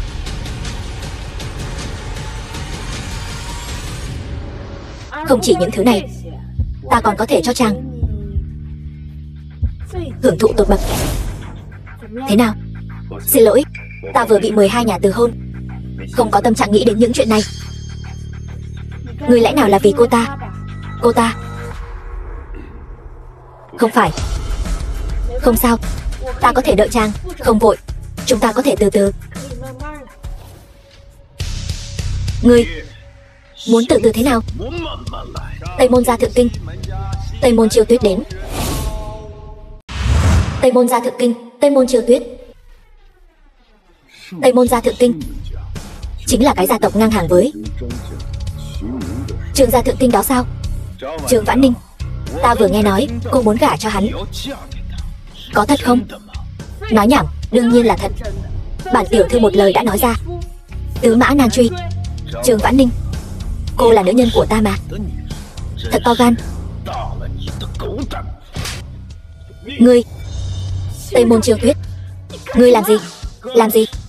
Trương Vãn Ninh, Trương gia các ngươi ở Trung Châu này đúng là có thể một tay che trời. The film was translated Nhưng đừng quên, and narrated bà by nội ngươi đã sớm hứa với ta sẽ gả ngươi cho ta. Chuyện bà nội ta đã hứa với ngươi liên quan gì đến Trương Vãn Ninh ta? Nếu ngươi không phục thì cứ đi tìm bà nội ta. Vậy sao? Ngươi dám động vào Trương Vãn Ninh một lần nữa, đừng trách ta không khách khí.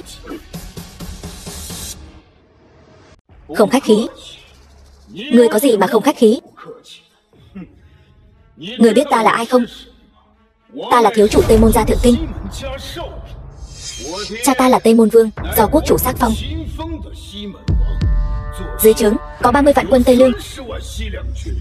Ngươi là cái thá gì? Có tư cách gì mà nói chuyện bất kính với ta? Tây Môn Vương không biết so với Tân Long của Long Điện thì như thế nào? So với Tân Long của Long Điện, cha ta quả thật chẳng là gì cả. Nhưng so với ngươi, ta chỉ cần một tay cũng có thể lấy mạng ngươi. Vậy sao? Tây Môn thiếu gia, ngài hà tất phải đôi co với loại người này, chỉ làm giảm thân phận của ngài thôi. Ngươi là ai?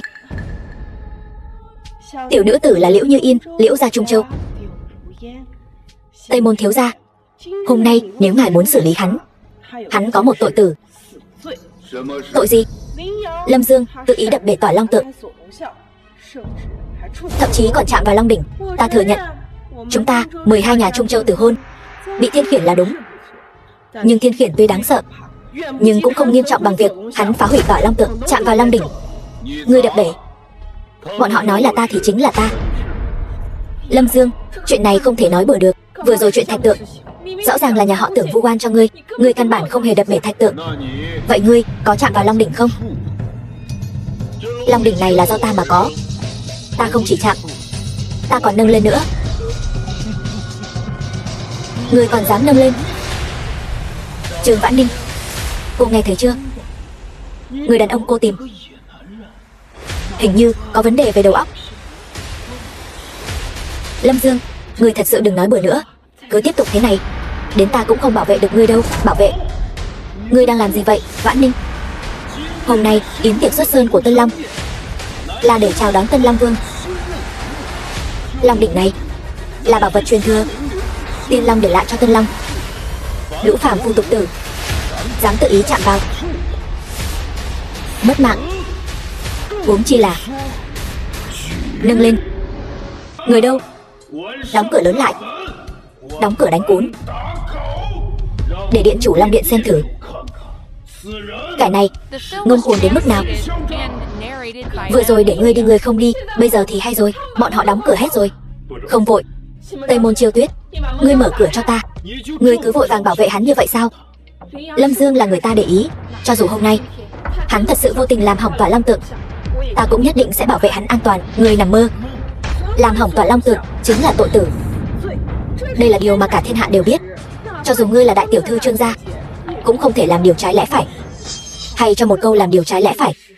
Các ngươi Trung Châu thập nhị gia vi phạm hôn ước trước, bây giờ lại muốn lấy cái này để đẩy hắn vào chỗ chôn.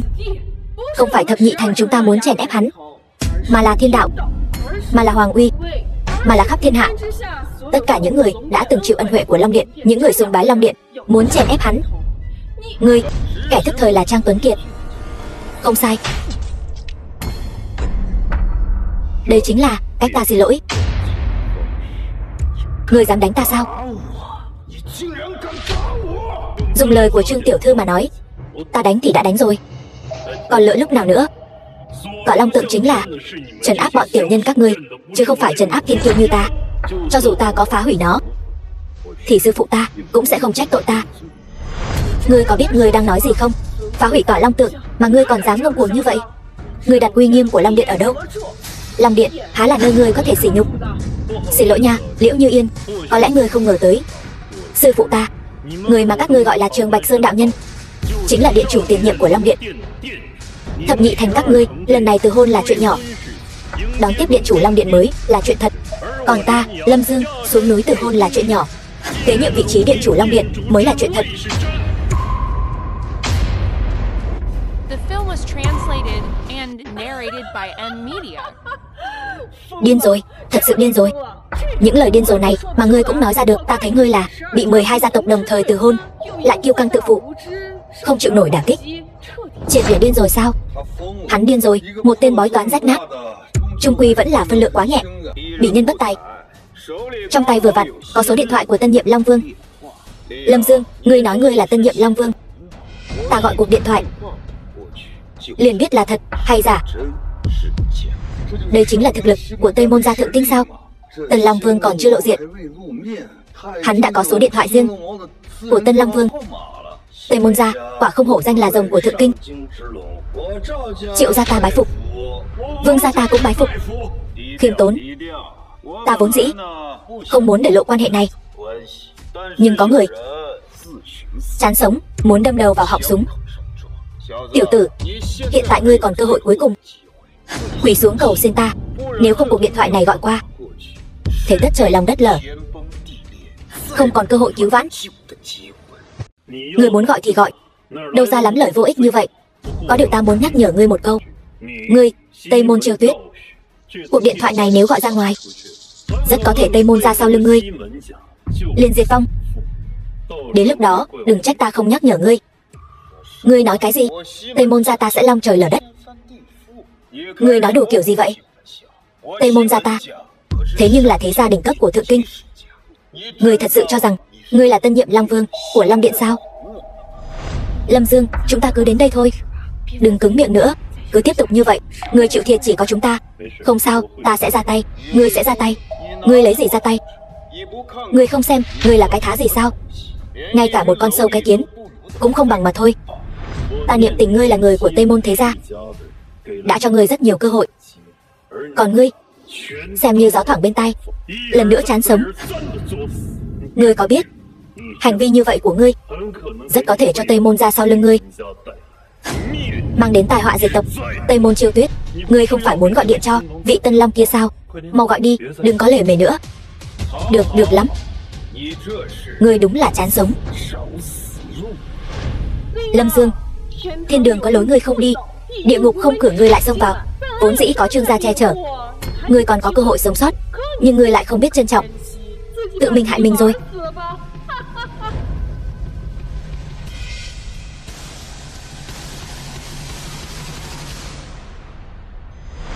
Số đẹp đấy chứ, 138 đuôi 8888. Ý nghĩa cũng hay, thăng quan phát tài. Chỉ tiếc là đại thế đã mất rồi. Các ngươi đã nghĩ ra cách ra đi cho mình chưa? Tây Môn thiếu gia, chuyện này là sao? Sao số điện thoại này lại là của ngươi? Chẳng phải đã rõ ràng rồi sao? Lần này ta xuống núi chính là để kế nhiệm chức điện chủ Long Điện. Không thể nào, Liễu Như Yên, còn có 12 gia tộc Trung Châu các ngươi. Bây giờ các ngươi biết lúc trước sư phụ ta đã ban cho các ngươi ân huệ lớn đến nhường nào rồi chứ? Điều này không thể nào, ta đã biết. Là ngươi. Tiệc đón tiếp Long Điện lần này là do Trương gia các ngươi tổ chức. Trương Vãn Ninh, ngươi được lắm, vậy mà dám tự ý thay đổi số điện thoại của Long Điện. Ta không có.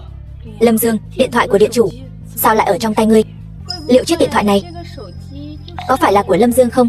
Thông minh đấy, đây chính là điện thoại của ta. Trương Vãn Ninh, ngươi thật chán sống. Ngươi dám đổi số điện thoại của điện chủ thành số của tên nhà quê này, ngươi xong đời rồi. Trương gia cũng sắp gặp đại họa.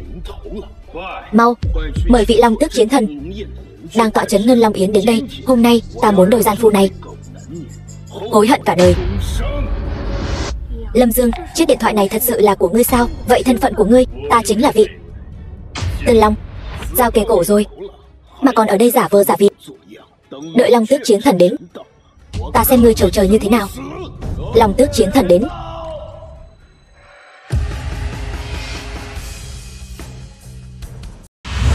Long Tước chiến thần.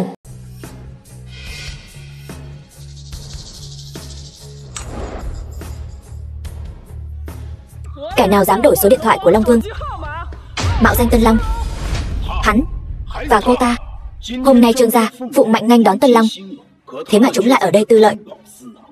Đáng lẽ phải xử trảm. Chúng tôi không có. Nhiều người nhìn thấy thế này. Người đang nói mọi người đều mù sao? đổi số điện thoại của Long Vương, mạo danh Tân Long. Hai tội danh này các ngươi có nhận hay không?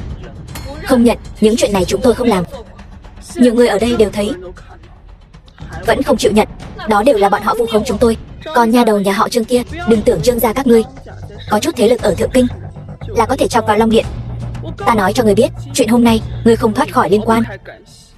Người đâu truyền chiến thần lệnh của ta? Kẻ này ở yến tiệc đăng cơ của Tân Long, đổi số điện thoại của Long chủ, giả mạo Tân Long, quấy rối hội trường, không coi ai ra gì.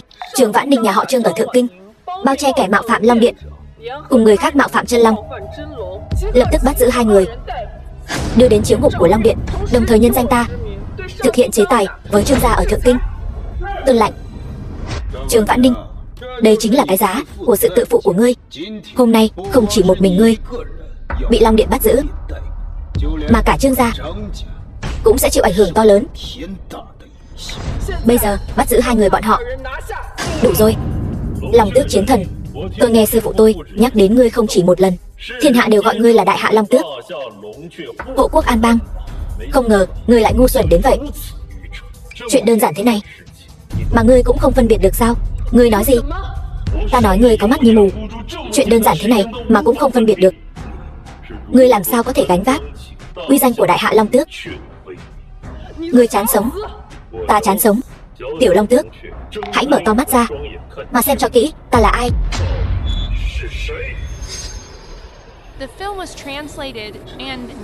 Đây là Xích Huyết Long Văn. Người rốt cuộc là ai? Xích Huyết Long Văn. Đây chính là Xích Huyết Long Văn trong truyền thuyết sao? Truyền thuyết kể rằng trên người mỗi đời Long Vương mới có Xích Huyết Long Văn.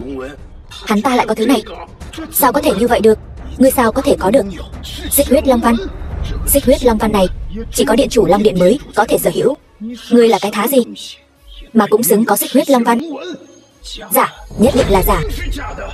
Sao ngươi lại có Xích Huyết Long Văn được? Đây chính là thứ mà các đời Long Vương của Long Điện mới có. Ta đương nhiên có, bởi vì ta chính là chính Tân Long của ngành Long Yến hôm nay. Tân Long trong miệng các ngươi. Ngươi là Tân Long. Ngươi nói bậy, sao ngươi có thể là Tân Long được? Long Tước đại nhân, ngài ngàn vạn lần đừng tin hắn. Sao hắn ta có thể là Tân Long được? Đúng vậy, Long Tước chiến thần, hắn tuyệt đối không thể là Tân Long. Chúng ta đã điều tra lai lịch của hắn, mời ngài xem qua. Hắn bất quá chỉ là một tên nhà quê lên núi trồng trọt. Cái gọi là sư phụ của hắn bất quá cũng chỉ là một tên thần côn. 20 năm trước, hắn đã lừa gạt thập nhị gia tộc, ký kết hôn ước với Lâm Dương. Kẻ như vậy sao có thể là Tân Long được? Theo ta thấy, cái gọi là Xích Huyết Long Văn này rất có thể là giả. Mua từ tiệm xăm hình về, dán lên thôi. Giả vờ. Đúng vậy, Long Tước chiến thần, ngàn vạn lần đừng để bị tên tiểu tử này lừa gạt. Trong đầu tiểu tử này toàn quỷ kế, chỉ giỏi lừa bịp. Đúng, điều này tôi có thể làm. Lâm Dương, ngươi mau cúi đầu đi. Cứ tiếp tục thế này, ta thật sự không cứu được ngươi nữa đâu. Ngươi đã chọn Lâm Dương rồi thì nên tin tưởng hắn. Ta cũng muốn tin hắn. Chỉ là ngươi đừng ngoan cố nữa. Hôm nay ngươi không cứu được hắn đâu. Long Tước chiến thần, ta còn một chuyện chưa nói với ngươi. Tên tiểu tử này lại dám đập vỡ tỏa Long Tượng, chạm vào Long Đỉnh. Đây chính là tội tày trời. Cái gì? Ngươi có biết Long Đỉnh chỉ có Tân Long mới được chạm vào, bên trong ẩn chứa chính là Long Mạch, là khí vận của cả một quốc gia. Hắn quả thật đã chạm vào Long Đỉnh, chúng ta đều có thể làm chứng. Long Tước chiến thần, mau bắt hắn lại. Thật to gan, ngươi dám cả gan đụng vào Long Đỉnh, thật đặc sắc. Đường đường là hộ pháp chiến thần của Long Điện, lại ngu xuẩn đến thế, bị người ta đùa bỡn trong lòng bàn tay. Ngu xuẩn đến vậy, người rốt cuộc làm sao mà trở thành hộ pháp chiến thần của Long Điện được? Cầm miệng, ta không biết ngươi lấy từ đâu ra Xích Huyết Long Văn giả, nhưng ta nói cho ngươi biết, Long Điện không thể bị sỉ nhục. Tên này mạo danh Tân Long, bất kính với chiến thần. Người đâu, bắt hắn lại. Lũ vô dụng có mắt như mù. Bây giờ ta sẽ cho các ngươi thấy ta rốt cuộc là ai. Hôm nay ta đứng ở đây, các ngươi chẳng qua chỉ muốn đè đầu cưỡi cổ ta, chà đạp lên ta, tưởng hạo kiệt ngu dốt, tự ý phá hủy tỏa Long Tượng. Còn các ngươi lại chỉ hưu nói ngựa, đảo ngược thị phi, gán cho ta tội danh vô căn cứ này, đổ tội lên đầu ta, phá hoại tỏa Long Tượng, làm hỏng thần Long Đỉnh. Ta, Lâm Dương, không quan tâm. Hôm nay ta sẽ cho các ngươi thấy rõ ai mới là chủ nhân của thần Long Đỉnh này.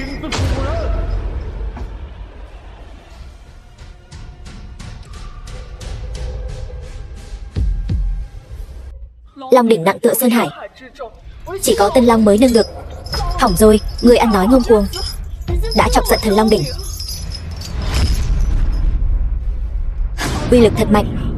Thần đỉnh đã được phong ấn 20 năm, tụ thế 20 năm, này xuất thế đã phá vỡ trói buộc, đạt đến độ cao chưa từng có.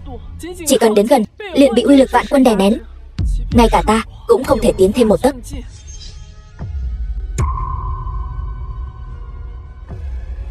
Hắn lại có thể chống đỡ uy lực mạnh mẽ của Long đỉnh mà tiến lên. Chẳng lẽ ta thật sự nhận nhầm ngươi? Hắn thật sự là Tân Long của Long Điện. Đừng tiến lên nữa. Thần Long đỉnh là chí tôn khí của Long Điện, chứa đựng sức mạnh của các đời Long Vương.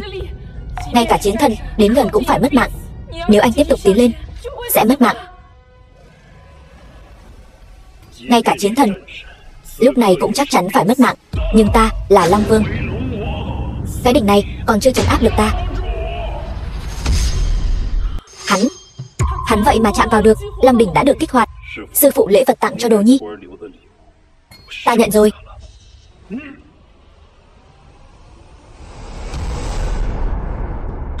Phá cho ta.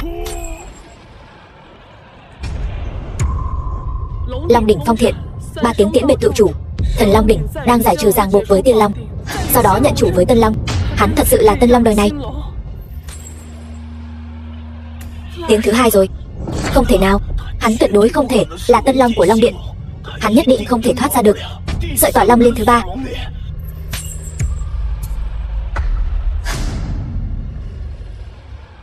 Tiếng thứ 3 rồi.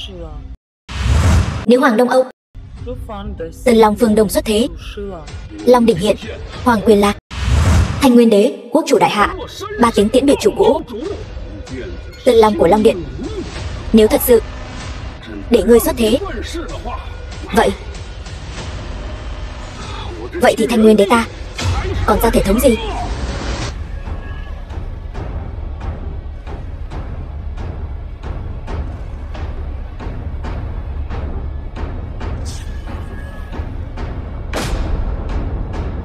Hắn vậy mà thật sự nâng được Long đỉnh, cắt được 3 đoạn long tỏa. Long đỉnh nhận chủ. Tân Long của chúng ta xuất thế rồi. Long tước tội đáng xử trảm, bái kiến chân Long. Tân Long, ta xem mắt, vậy mà lại nhặt được Tân Long của Long Điện. Chuyện này không thể nào. Không thể nào. Điều này không thể nào. Bây giờ các ngươi đã biết hôn ước mà các ngươi đã từ bỏ là cơ hội lớn đến nhường nào rồi chứ. Bái kiến Tân Long. Hắn vậy mà thật sự là Tân Long. Hôn ước mà ta đã xé bỏ trước đây rốt cuộc là cái gì? Quả nhiên thiên khiển sắp giáng xuống. Liễu Như Yên, đều tại ngươi. Ngươi không được chôn tử tế. Lâm Dương, ta sai rồi. Lâm Dương, xin lỗi. Tất cả đều là lỗi của ta. Ngươi tha thứ cho ta đi. Nếu thập nhị gia tộc không có sự bảo hộ của hôn ước, chúng ta chẳng là cái thá gì. Xin điện chủ thứ lỗi. Xin Long chủ điện hạ thu hồi thiên khiển. Một lũ ngu ngốc, đơn giản vậy mà cũng tin lời tên phế vật này. Hắn ta chỉ là một tên Long chủ dởm. Hắn ta cấu kết với Trương gia, bày ra mưu kế này. Tây Môn Trương Tuyết, ngươi dám nghi ngờ Tân Long điện hạ? Ngươi chán sống sao? Ta, người đâu? Bắt hắn lại cho ta. Thả ta ra. Anh của ta là Tây Môn Tàng Phong, Tây Lương Vương của đại hạ, Hộ Long sứ giả, cũng là điện chủ tạm quyền của Long điện này. Các ngươi dám động vào ta sẽ không có kết cục tốt đẹp đâu. Cho dù Tây Môn Tàng Phong đích thân đến đây cũng không dám bất kính với Long Vương.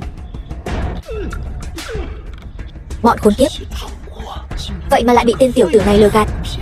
Đợi đến khi sự thật phơi bày, các ngươi sẽ phải trả giá cho sự ngu xuẩn của mình.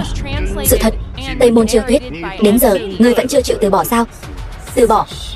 Ngươi, kẻ giả mạo Long chủ, dựa vào cái gì mà bảo ta từ bỏ? Ta nói cho ngươi biết, ngươi có thể lừa được tất cả mọi người, nhưng không lừa được ta. Người đâu? Lôi kẻ bất kính với Long Vương này xuống, giam vào tử lao. Vâng. Khoan đã.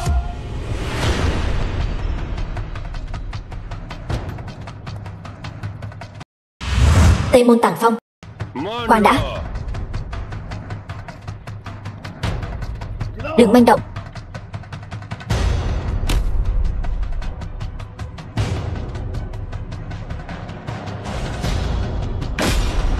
Ăn nói hàm hồ, giả danh Long Vương, còn vọng tưởng đoạt được ngôi vị Long Vương. Anh cuối cùng cũng đến rồi. Bọn chúng dám giả mạo Tân Long, mau báo cho quốc chủ trù sát nghịch tặc này. Yên tâm, có ta ở đây, không ai có thể giả mạo Tân Long. Ngươi nói vậy là có ý gì? Có ý gì? Ngươi nói ta có ý gì? Đại hạ lập Long đỉnh. Long đỉnh chỉ có một người được chạm vào. Hôm nay là nghênh Long Yến, vốn là yến tiệc nghênh đón Tân Long đăng cơ. Kết quả lại có kẻ giả mạo Tân Long, còn vọng tưởng lừa gạt đoạt được ngôi vị Long Vương. Các ngươi nói tội này đáng phạt thế nào? Đương nhiên là xử tử. Trong số các ngươi có ai quen hắn không? Tôi không quen. Không ngờ Hộ Long sứ giả cũng đích thân đến đây. Phải biết rằng Hộ Long sứ giả là thân tín của đế cung. Tôi không quen hắn. Tôi cũng không quen. Hỏi ngươi đó, Liễu Huyền Du, nếu ngươi còn chút nào biết ơn Liễu gia, lúc này đừng có nói bậy. Tôi quen. 20 năm trước, nếu ta nhớ không nhầm, Liễu gia các ngươi ở Lâm Thành chỉ là bọn khuân vác. Bây giờ nói chuyện lại ra vẻ lắm. Liễu Huyền Du, ngươi, Hộ Long sứ giả đã đến rồi, ngươi còn bênh vực hắn. Tỷ, ta nếu đã thích hắn, ta không để ý những thứ này. Ta đã nói, tỷ không gả. Ta gả. Được rồi, ta thừa nhận Lâm Dương có uy lực động thiên khiển, nhưng hiện tại tình huống không giống nhau. Có gì không giống nhau? Hộ Long sứ giả, vương hạ thân vệ, Tây Môn gia có thiên tuần sát đao. Cho dù Lâm Dương hắn có lợi hại đến đâu, cho dù sư phụ hắn có năng lực nghịch thiên, gặp Hộ Long sứ giả cũng không thể không quỳ xuống. Ta biết ngươi muốn theo đuổi chân ái, ta không trách ngươi, nhưng Liễu gia xin ngươi giữ ngươi. Liễu gia nhiều mạng người như vậy, trong mắt ngươi đều như cỏ rác. Hộ Long sứ giả, tiểu nữ không hiểu chuyện, cầu xin ngài. Cha, đến lượt ngươi. Cái gì? Ngươi có quen hắn không? Hộ Long sứ giả, ngươi nếu đã mang thiên tuần sát đao thì nên chấp pháp công bằng. Chẳng lẽ quen biết một người cũng phải đồng chu? Trương Uyển Ninh, ngươi bây giờ biết sợ rồi. Ta hỏi ngươi lần nữa, ngươi có quen hắn không? Hộ Long sứ giả, ta thừa nhận thân phận của ngươi cao quý, nhưng Long quốc rộng lớn, không phải nơi không có luật pháp. Ngươi bây giờ rõ ràng là đang công báo tư thù. Ta hỏi ngươi lần cuối cùng, Trường Vãn Ninh, ngươi và Lâm Dương đều không quen biết. Chẳng lẽ ngươi thật muốn vì hắn mà đánh đổi cả tính mạng của mình? Quen, có bản lĩnh thì lấy mạng ta đi. Trương gia ta tuy không đủ để thay ta báo thù, nhưng Trương gia ta ở Thượng Kinh cũng coi như là danh gia vọng tộc. Ta sẽ không hy sinh vô ích. Trương gia sẽ minh cáo Hoàng thành. Minh cáo Hoàng thành. Trương gia các ngươi không có cơ hội này đâu. Hôm nay ta sẽ cho hai nữ nhân ngu xuẩn các ngươi biết cái giá của việc đắc tội với Hoàng đình.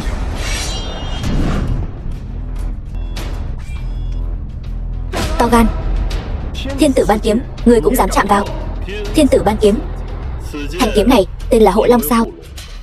Không ngờ tên vô dụng nhà ngươi lại biết Hộ Long. Thấy thanh kiếm này như thấy thánh chủ. Nếu ta nhớ không lầm, thanh kiếm này trước đây không gọi là Hộ Long. Sao ngươi biết? 20 năm trước nó bất quá chỉ là một thanh kiếm bình thường. Đó là bởi vì sư phụ ta cầm nó từng chém ra một kiếm bảo vệ chân long, cho nên nó mới có tên là Hộ Long.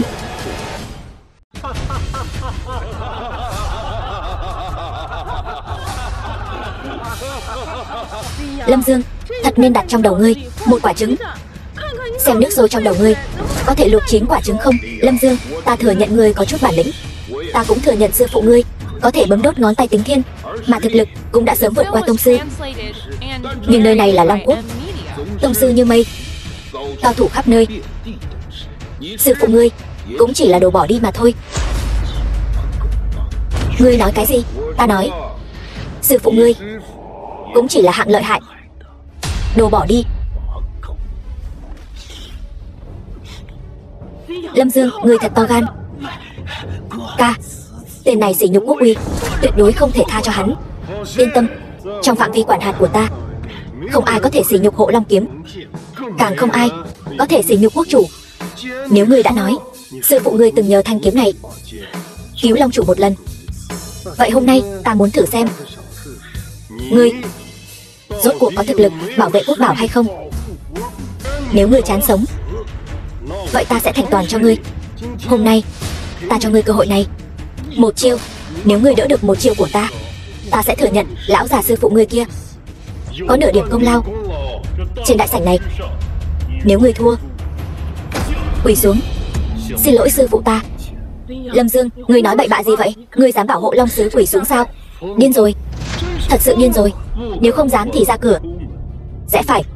Được, ta đáp ứng ngươi. Nếu ta thắng thì sao? Ngươi không thể thắng được. Nếu ta thắng, ta sẽ treo đầu lâu của ngươi trên cổng thành, cảnh cáo hậu thế. Ngươi đây không phải là đang ức hiếp người sao? Ngươi thân là hộ Long Sứ, ra trận đánh địch, xông pha trận mạc vốn là trách nhiệm của ngươi. Ngươi so tài với Lâm Dương, điều này hoàn toàn là đang ức hiếp hắn. Lâm Dương, đừng nói là một chiêu. Bất kỳ lĩnh vực nào, bất kỳ thứ gì Lâm Dương hắn có thể lấy ra được, chỉ cần chứng minh lão đạo sĩ sư phụ hắn không phải là thứ ở dưới rãnh nước. Ta, hộ Long Sứ, thay trời tuần tra, tự nhiên phải lấy quốc uy làm trọng. Ta nguyện ý thử với ngươi, vậy thì chơi với ngươi một chút. Lâm Dương, anh, không sao đâu. Lâm Dương, anh có phải điên rồi không? Cho dù anh có sức mạnh nâng đỉnh, nhưng cũng chỉ là sức mạnh thô kệch. Hắn ta thường ngày xông pha trận mạc, chỉ bằng ánh mắt cũng có thể dọa một con ngựa. Anh lấy gì ra mà chơi với hắn ta? Cô thật sự nên học hỏi Liễu Uyển Du. Cái gì? Nàng ấy rất tin tưởng ta. Dáng vẻ như cô thế này, sau này làm sao sống chung với nhau được? Lâm Dương, anh đang nói bậy bạ gì vậy? Anh muốn ba người chúng ta sống cùng nhau sao? Ta cho ngươi cơ hội. Cúi đầu cuối cùng, quỳ xuống. Xin lỗi, ta sẽ miễn cho ngươi tội khinh nhờn hoàng uy, nhưng ta không thể miễn cho ngươi tội coi thường công huân của sư phụ ta. Cuồng vọng. Hồi sinh đoạn kiếm. Hồi sinh đoạn kiếm. Hộ Long Sứ, tông sư chi thượng. Tông sư chi thượng chính là đại tông sư. Toàn bộ Long Quốc, đại tông sư chưa tới 4 người. Không ngờ hộ Long Sứ.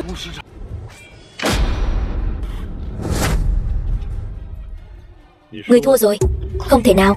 Tên nhà quê này sao lại lợi hại như vậy? Tên tiểu tử này chính là vị hôn phu của Liễu Như Yên. Chẳng lẽ hộ Long Sứ, ngươi cũng không phải đối thủ của hắn? Ca, huynh không sao chứ? Ta không sao. Ca, giờ này còn đi đâu nữa? Ta không phải đối thủ của hắn. Đi đâu?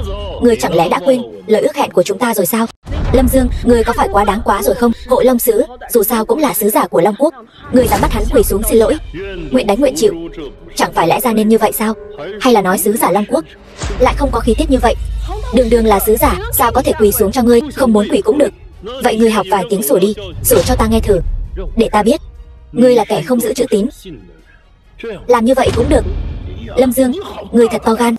Ca ca ta ở Thượng Kinh, tất cả người quyền quý gặp đều phải cúi đầu. Lâm Dương, ta thừa nhận sư phụ ngươi quả thực lợi hại, danh sư xuất cao đồ. Cú đánh vừa rồi của ngươi liếc mắt thấy toàn cảnh. Sư phụ ngươi rất lợi hại, hơn xa những gì mọi người ở đây tưởng tượng. Có thể được sứ giả công nhận. Lâm Dương, ta thừa nhận chúng ta trước đây đã nhìn lầm. Đại tông sư tri thượng ở Long Quốc cũng có thể bộc lộ tài năng. Ta rút lại những lời đã nói trước đó. Như Yên có thể gả cho ngươi. Lâm Dương, cút đi. Ngươi không có tư cách nói chuyện với ta. Ta đang khuyên ngươi nên biết điều. Tuy sư phụ ngươi có năng lực nghịch thiên, nhưng bây giờ cũng chỉ là nắm xương tàn. Đúng vậy, chính là với bản lĩnh hiện tại của ngươi, dù có lợi hại hơn nữa thì có thể làm gì? Hiện tại dựa vào là quyền. Đúng, có bản lĩnh có thể nuôi sống bản thân, có tiền có thể nuôi sống một phương. Duy chỉ có quyền mới có thể tung hoành tứ hải, quyền khuynh bát phương. Sao ngươi biết ta không có quyền? Chẳng lẽ ngươi có quyền hơn cả sứ giả Long Quốc? Nếu ta nói đúng thì sao? Lâm Dương, ngươi coi thường quốc uy, ta muốn xem thử ngươi có thể có bao nhiêu quyền lực. Thừa nhận người khác ưu tú lại khó khăn đến vậy sao? Một câu của sứ giả Long Quốc, 10 vạn tông sư san bằng Trung Châu. Đây chính là quyền. Đây chính là say ngủ gối mỹ nhân. Tỉnh dậy, nắm quyền thiên hạ. Xem ra ngươi sẽ không quỳ xuống. Lâm Dương, ta đại diện Long Quốc, tự nhiên không thể quỳ bất kỳ ai, trừ phi ngươi có thế lực khuynh đảo thiên hạ. Đáng tiếc ngươi không có. Nói dễ nghe một chút, ngươi là sứ giả của Long Quốc. Nói khó nghe một chút, ngươi bất quá chỉ là một con cún được Long Quốc sai khiến. Ngươi làm sao biết được hai tay này của ta lại không có bản lĩnh khuynh đảo thiên hạ? Ta tự nhận cả đời biết vô số người. Ngươi nếu thật sự khuynh đảo thiên hạ, cần gì phải cùng thập nhị gia bàn chuyện hôn sự? Ta đến nơi này chẳng qua là vì được sư phụ nhờ vả mà thôi. vậy cũng chỉ có thể chứng minh sư phụ của ngươi bất quá chỉ là kẻ thiền cận. Thập nhị thành Trung Châu trong mắt ta chẳng là gì cả. Liếc mắt nhìn bọn họ nhiều hơn một cái đều là lỗi của ta. Vậy mà thập nhị ra ngươi lại cứ bám giết không buông. Quyền của ngươi lấy ra cho ta xem. Mạng mất rồi, tiền tiêu tan. Thiên khiển đến rồi. Đưa điện thoại cho ta. Anh làm gì vậy? Để bọn họ xem thử ta Lâm Dương có thể khuynh đảo thiên hạ hay không. Gọi cho ai cô đừng quản, cứ đưa cho ta là được.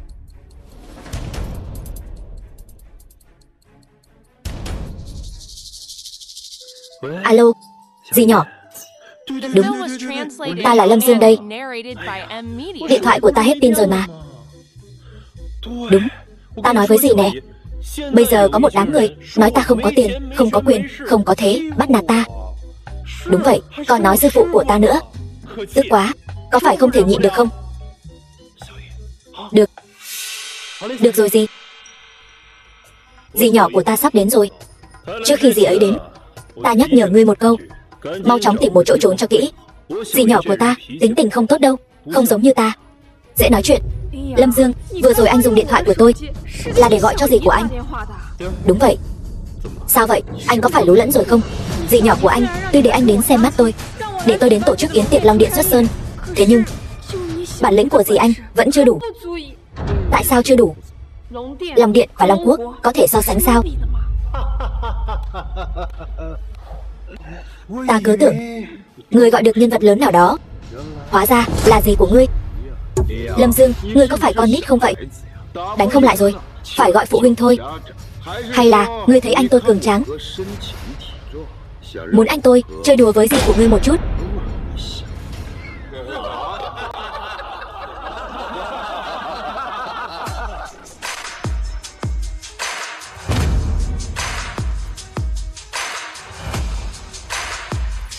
Vậy sao?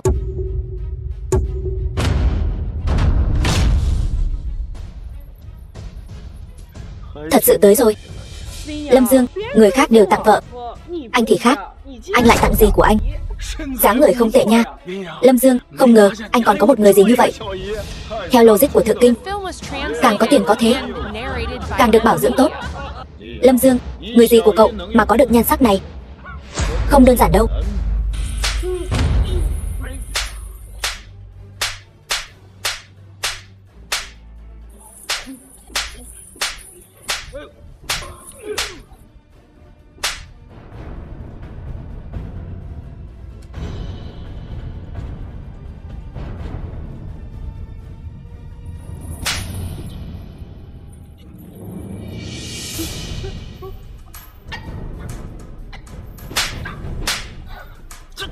Cô, good.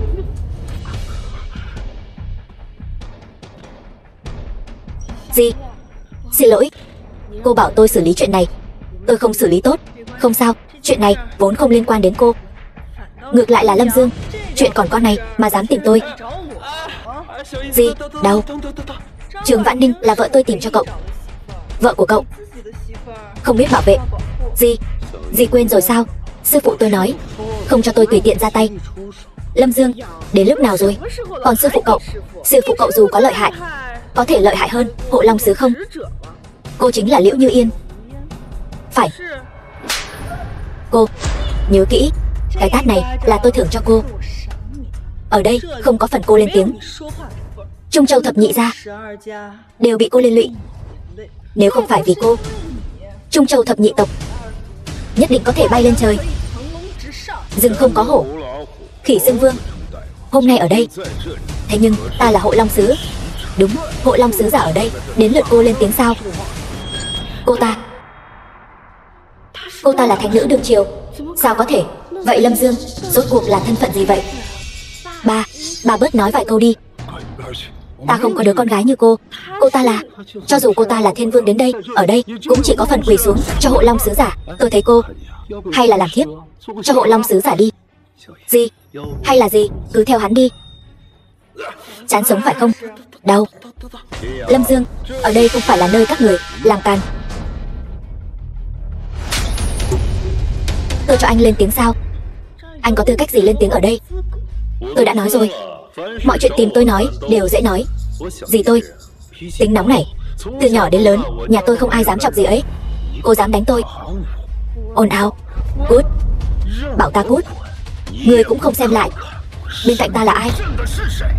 Tai không tốt sao? Phế rồi.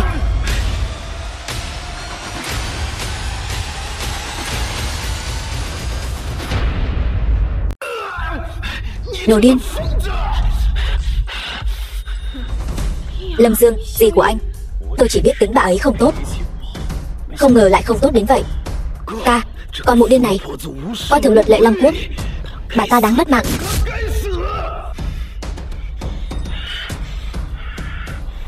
Người vừa rồi bảo ta làm nữ nhân của ai cơ?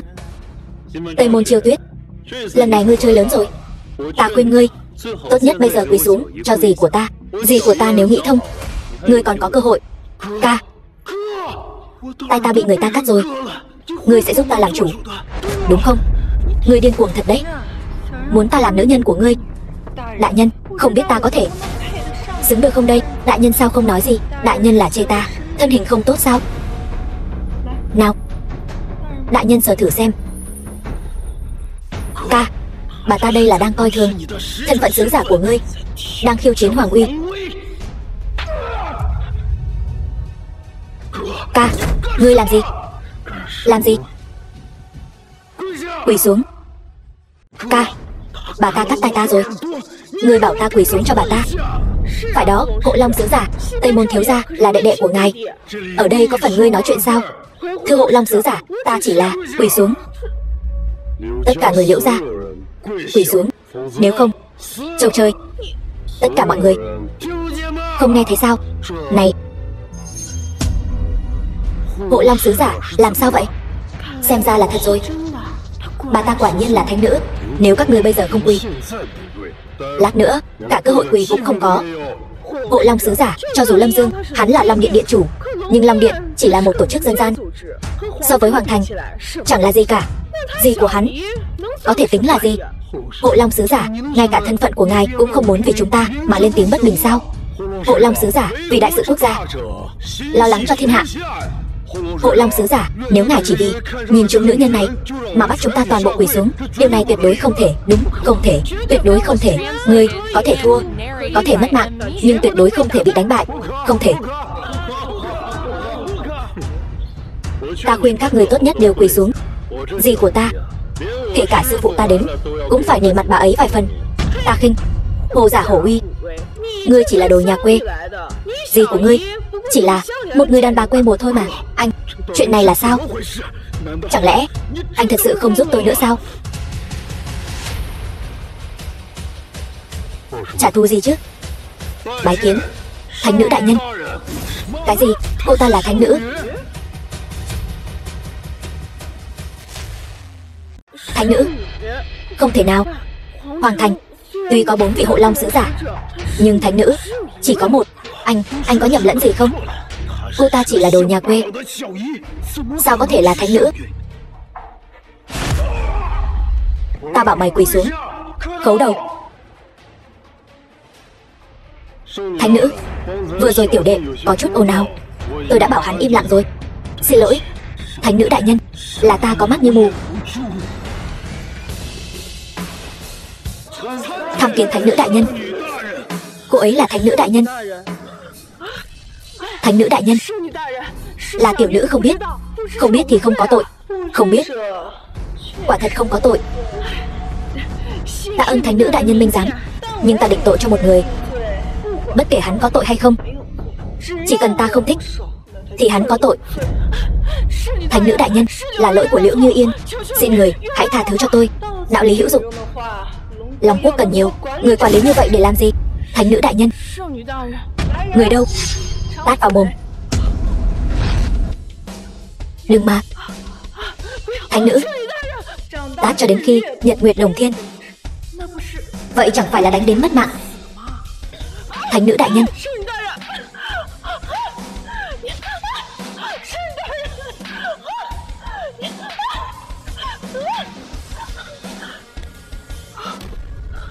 Gì? Tôi cũng không biết. Cô là thánh nữ, Dưới một người, trên vạn người, xin lỗi, có gì đâu. Thân phận của ta vốn là bí mật. Sau này Lâm Dương mà bắt nạt cô, cứ việc nói cho ta biết.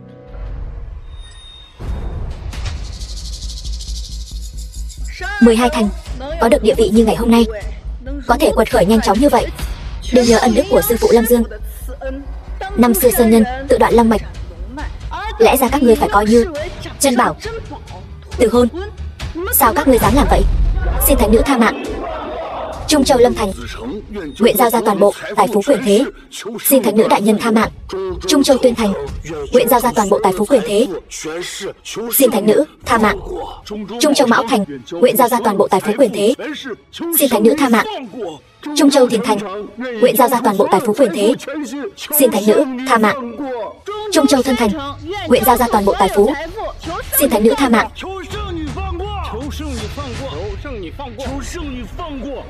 12 địa chi, xin thánh nữ tha mạng. Gì? Thánh nữ đại nhân, ngẩng đầu, dậy đi. Không tệ, tư chất hạng nhất. Ngươi không cần phải xin lỗi. 20 năm trước, sư phụ Lâm Dương đã cứu ngươi và ban cho ngươi cùng Lâm Dương một hôn ước. Các gia tộc khác đều ghen ghét, sợ rằng một ngày nào đó Lâm Dương sẽ cá chép hóa rồng. Còn về Liễu gia, thèm muốn hôn ước này, đã tự ý sửa đổi bát tự. Dì nói gì cơ?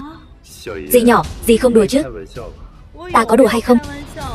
Ngươi cứ hỏi lão nhân này là rõ. Thánh nữ đại nhân, nói chí phải. Cha đang nói gì vậy? Người đính hôn với Lâm Dương vốn là Liễu Huyền Du. Là ta thấy Liễu Huyền Du là đứa ngốc, nên đã đổi bát tự thành của ngươi và nhận nuôi nó. Liễu gia chúng ta tạo nghiệt rồi. Cơ duyên trời ban lại bị ngươi chôn vùi. Thảo nào, huyết kế do sư phụ ta lập, hẳn là không sai được. Thì ra Liễu Như Yên chỉ là kẻ thay thế, còn xúi dục thập nhị gia tộc từ hôn nữa chứ. Liễu Như Yên đều tại ngươi. Nếu không phải ngươi xúi dục, chúng ta sao lại từ hôn? Thì ra ta không phải là người được đính hôn. Kẻ mà ta luôn khinh thường, thân phận của hắn lại cao vời vợi. Thì ra hắn mới là người mà ta không với tới được. Ta bất chấp thiên khiển, không màng cấm kỵ, hại không chỉ mình ta mà còn những người khác.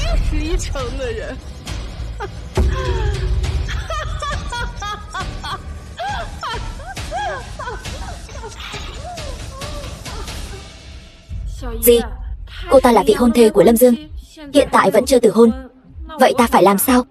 Ngươi hỏi Lâm Dương đi. Lâm Dương, chàng nói xem phải làm sao? Làm sao bây giờ? Cùng làm lớn luôn, làm thật linh đình. Anh thập nhị thành từ hôn là do bọn họ thiển cận. 20 năm qua, bọn họ đến tay không, ra về cũng tay không. Lâm Dương, hôm nay con hãy cùng ta đi viếng sư phụ con một chuyến. Gì? Viếng sư phụ con? Bây giờ chưa phải lúc. Tên đáng ghét, con nói gì cơ? Bởi vì còn một người chưa đến thực hiện lời hứa 20 năm trước. Lâm Dương, còn lời hứa gì nữa? Không phải lời hứa, hôm nay anh đã giả vờ rồi. Uy phong cũng uy phong rồi. Có gì anh ở đây? Toàn bộ Long Quốc, ai dám nói với anh nửa lời? Lâm Dương, anh còn muốn làm gì nữa? Lâm Dương, thập nhị gia tộc đều đã nhận hình phạt thích đáng. Xây cao ốc dễ, nhìn ốc dập khó. Thập nhị gia tộc từ nay về sau chắc chắn sẽ sống những ngày tháng không yên ổn. 12 gia tộc bội ước. Ta, Lâm Dương, chỉ bằng nói cười cũng có thể khiến người ta quên đi. Nhưng có một người, hắn không nên bội ước. Yên là tôi. Lâm Dương, con rốt cuộc muốn nói gì? 20 năm trước, sư phụ ta, một người một kiếm, từ Trường Bạch Sơn xuống núi, cũng là tình cờ gặp được. 12 gia tộc mà thôi. Ngoài 12 gia tộc ra, còn ai nữa? Còn có một người thay quyền nhiếp chính.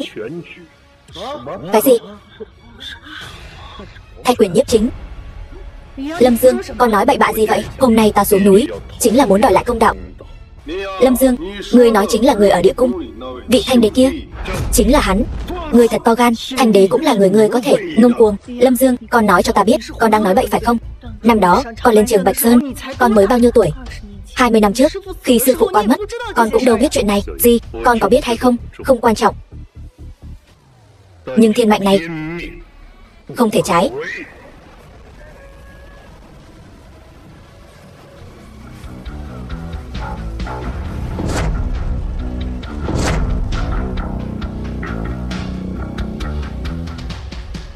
Nhận mệnh trời, phúc thọ vĩnh sương. Hoàng bào gia thân, phản rồi. Hắn muốn tạo phản. Phản rồi. Ta vốn tưởng rằng ngươi cho rằng sự phát triển của 12 thành là công lao của sư phụ ngươi, tự xưng là thiên tử, đã là quá hoang đường. Nhưng ta hoàn toàn không ngờ sự hoang đường của ngươi lại không có giới hạn. Dám tự ý mặc long bào, mưu đồ tạo phản. Lâm Dương, con tuyệt đối không được nói bậy, nếu không dù sư phụ con đã mất cũng sẽ bị con liên lụy. Dì hãy đi trước đi, chuyện này ta không muốn liên lụy đến dì. Những năm này ta ở trường Bạch Sơn tu đạo, sớm đã thấu hiểu thiên cơ. Nếu ta không thấu hiểu thiên cơ, những chuyện này e rằng đã sớm bị chôn vùi rồi. To gan, ý ngươi là hiện tại người được xưng là thiên hạ vô song, người đệ nhất giới vòng trời, vị trí vạn cổ thanh đế cũng là do sư phụ người ban cho. Chính là như vậy. 20 năm trước sư phụ ta để hắn thay quyền nhiếp chính, 20 năm sau hắn cũng nên trả lại rồi. Ngươi chán sống, kẻ mưu nghịch, phải mất mạng đạo phản thiên cương. Cho dù hôm nay ta bất chấp tất cả, ta cũng phải cùng ngươi ngọc nát đá tan. Ngươi thật to gan. Thánh nữ, thanh đế ban cho ngươi vị trí, dưới một người trên vạn người. Hôm nay thanh đế bị sỉ nhục, ngươi còn dám ngồi yên không quan tâm. Lâm Dương, mau đi đi, ngươi không đi được đâu.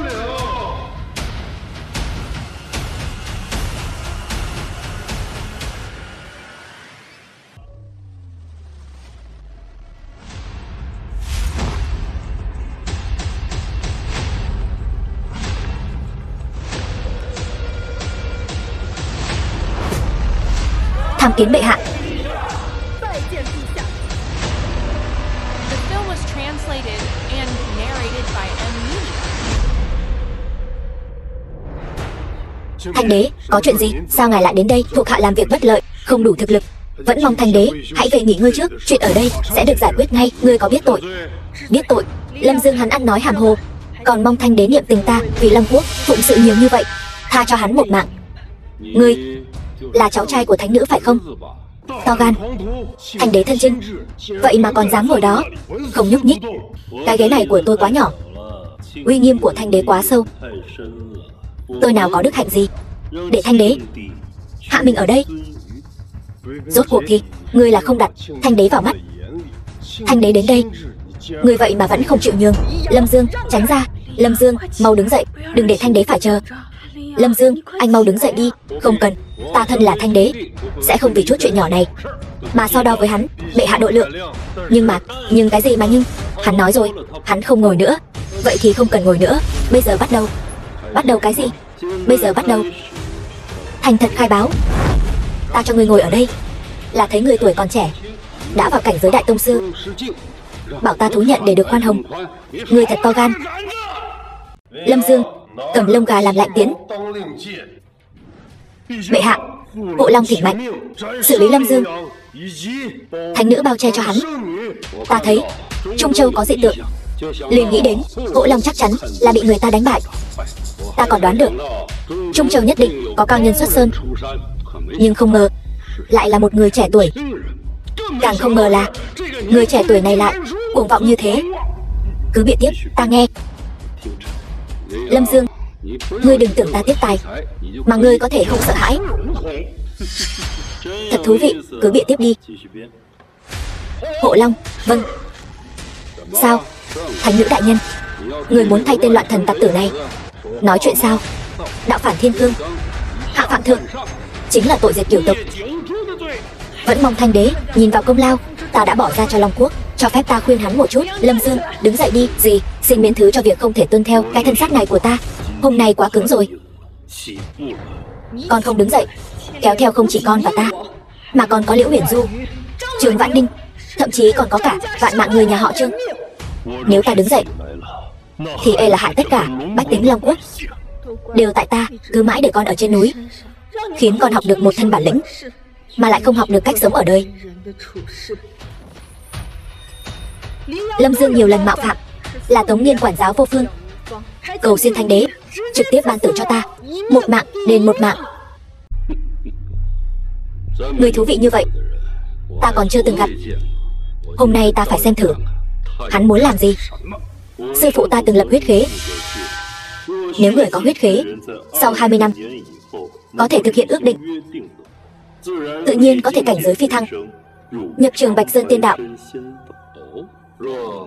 Nếu hắn không thực hiện huyết khế thì sao? Một là đạo phá, hai là quyền tán. Thú vị. Ba là gì? Nhân vong. Đạo phá, quyền tán, nhân vong. Hay lắm.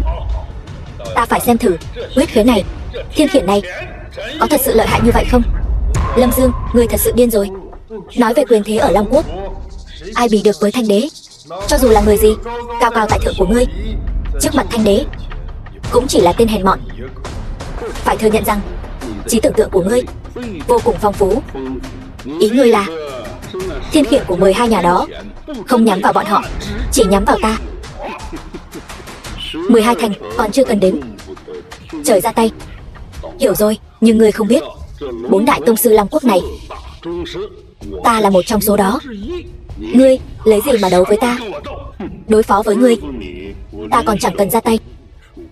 Vậy ngươi muốn làm sao? Để ta thân tử đạo tiêu? Ta chỉ hỏi ngươi một câu, huyết khế 20 năm trước ngươi hôm nay có thực hiện hay không? Hoàng mạch ta sẽ mang về trường Bạch Sơn. 20 năm sau vượt qua thiên kiếp, sẽ quay lại nắm lại đại quyền. Mà trong khoảng thời gian này, do ngươi thay ta nắm giữ hoàng quyền. Đã hiểu, nhớ kỹ, đến lúc đó ngươi cần phải tận tâm phò tá hắn. Nếu trái với huyết khế, Thượng Thiên chính là kẻ thù lớn nhất của ngươi. Huyết khế gì? Ta không biết. Lâm Dương, ngươi đừng làm loạn nữa. Thanh Đế, ngươi có nghĩ kỹ chưa? Ta có gì mà không nghĩ kỹ? 20 năm nay ta cần mẫn cẩn trọng, cần cù vì dân. Sao có thể chỉ bằng một câu nói bậy bạ của ngươi mà có thể thay thế được? Hôm nay ta phải làm một việc cuối cùng, đó chính là trừ hại cho dân.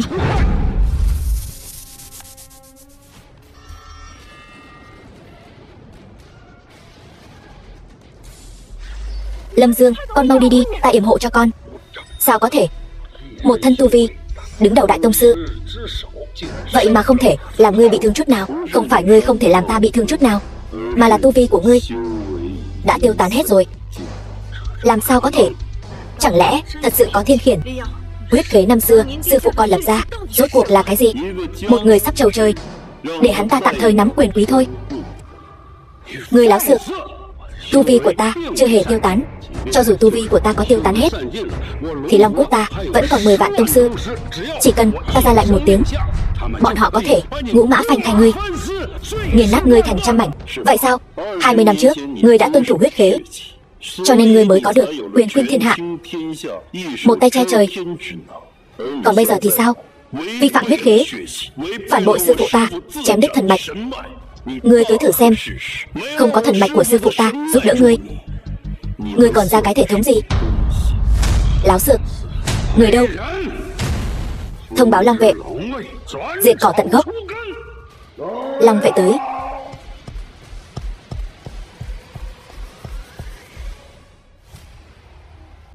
Lâm Dương, ngươi nghe thấy chưa?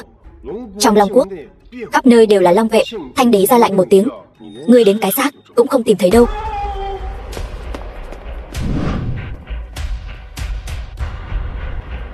Sao chỉ có một mình ngươi đến? Bẩm Thanh Đế, có việc gấp cần bẩm báo. Có việc gấp gì mà còn quan trọng hơn việc ta tiêu diệt loạn thần tặc tử?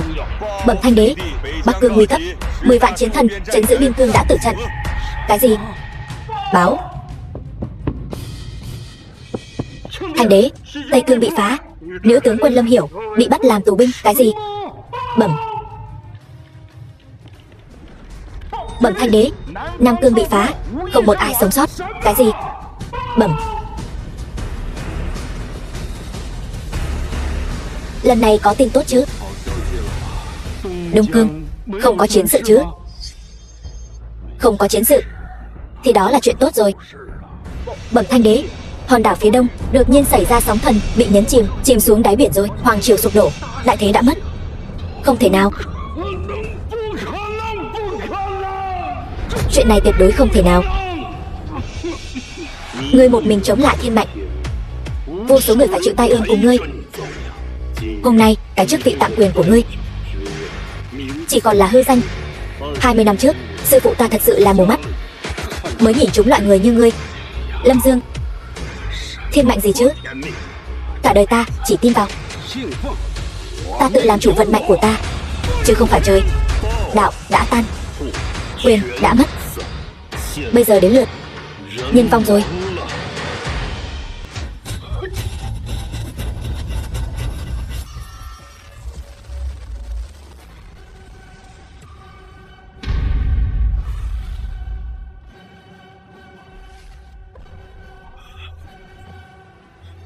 Thành đế mất rồi,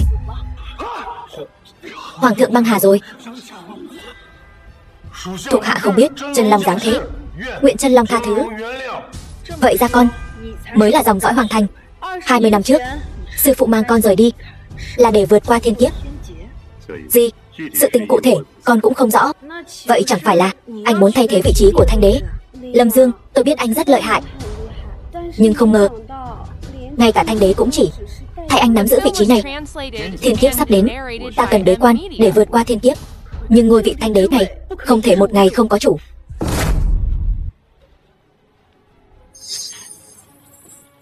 Dì, từ giờ trở đi, dì hãy ngồi vào vị trí này. Con điên rồi. Trên người dì có dòng máu hoàng tộc của mẫu thân con, cũng coi là người hoàng thất, nhưng ta là nữ nhi. Nữ nhi thì sao? Dì của ta sau này nhất định là nữ đế lưu danh thiên cổ. Nhưng mà không nhưng nhị gì cả. Dì đâu giống. Dì trong ấn tượng của ta, 20 năm trước, sư phụ ta đã đưa ta về Trường Bạch Sơn là có nguyên nhân cụ thể. Nguyên nhân thứ nhất là để tránh thiên kiếp.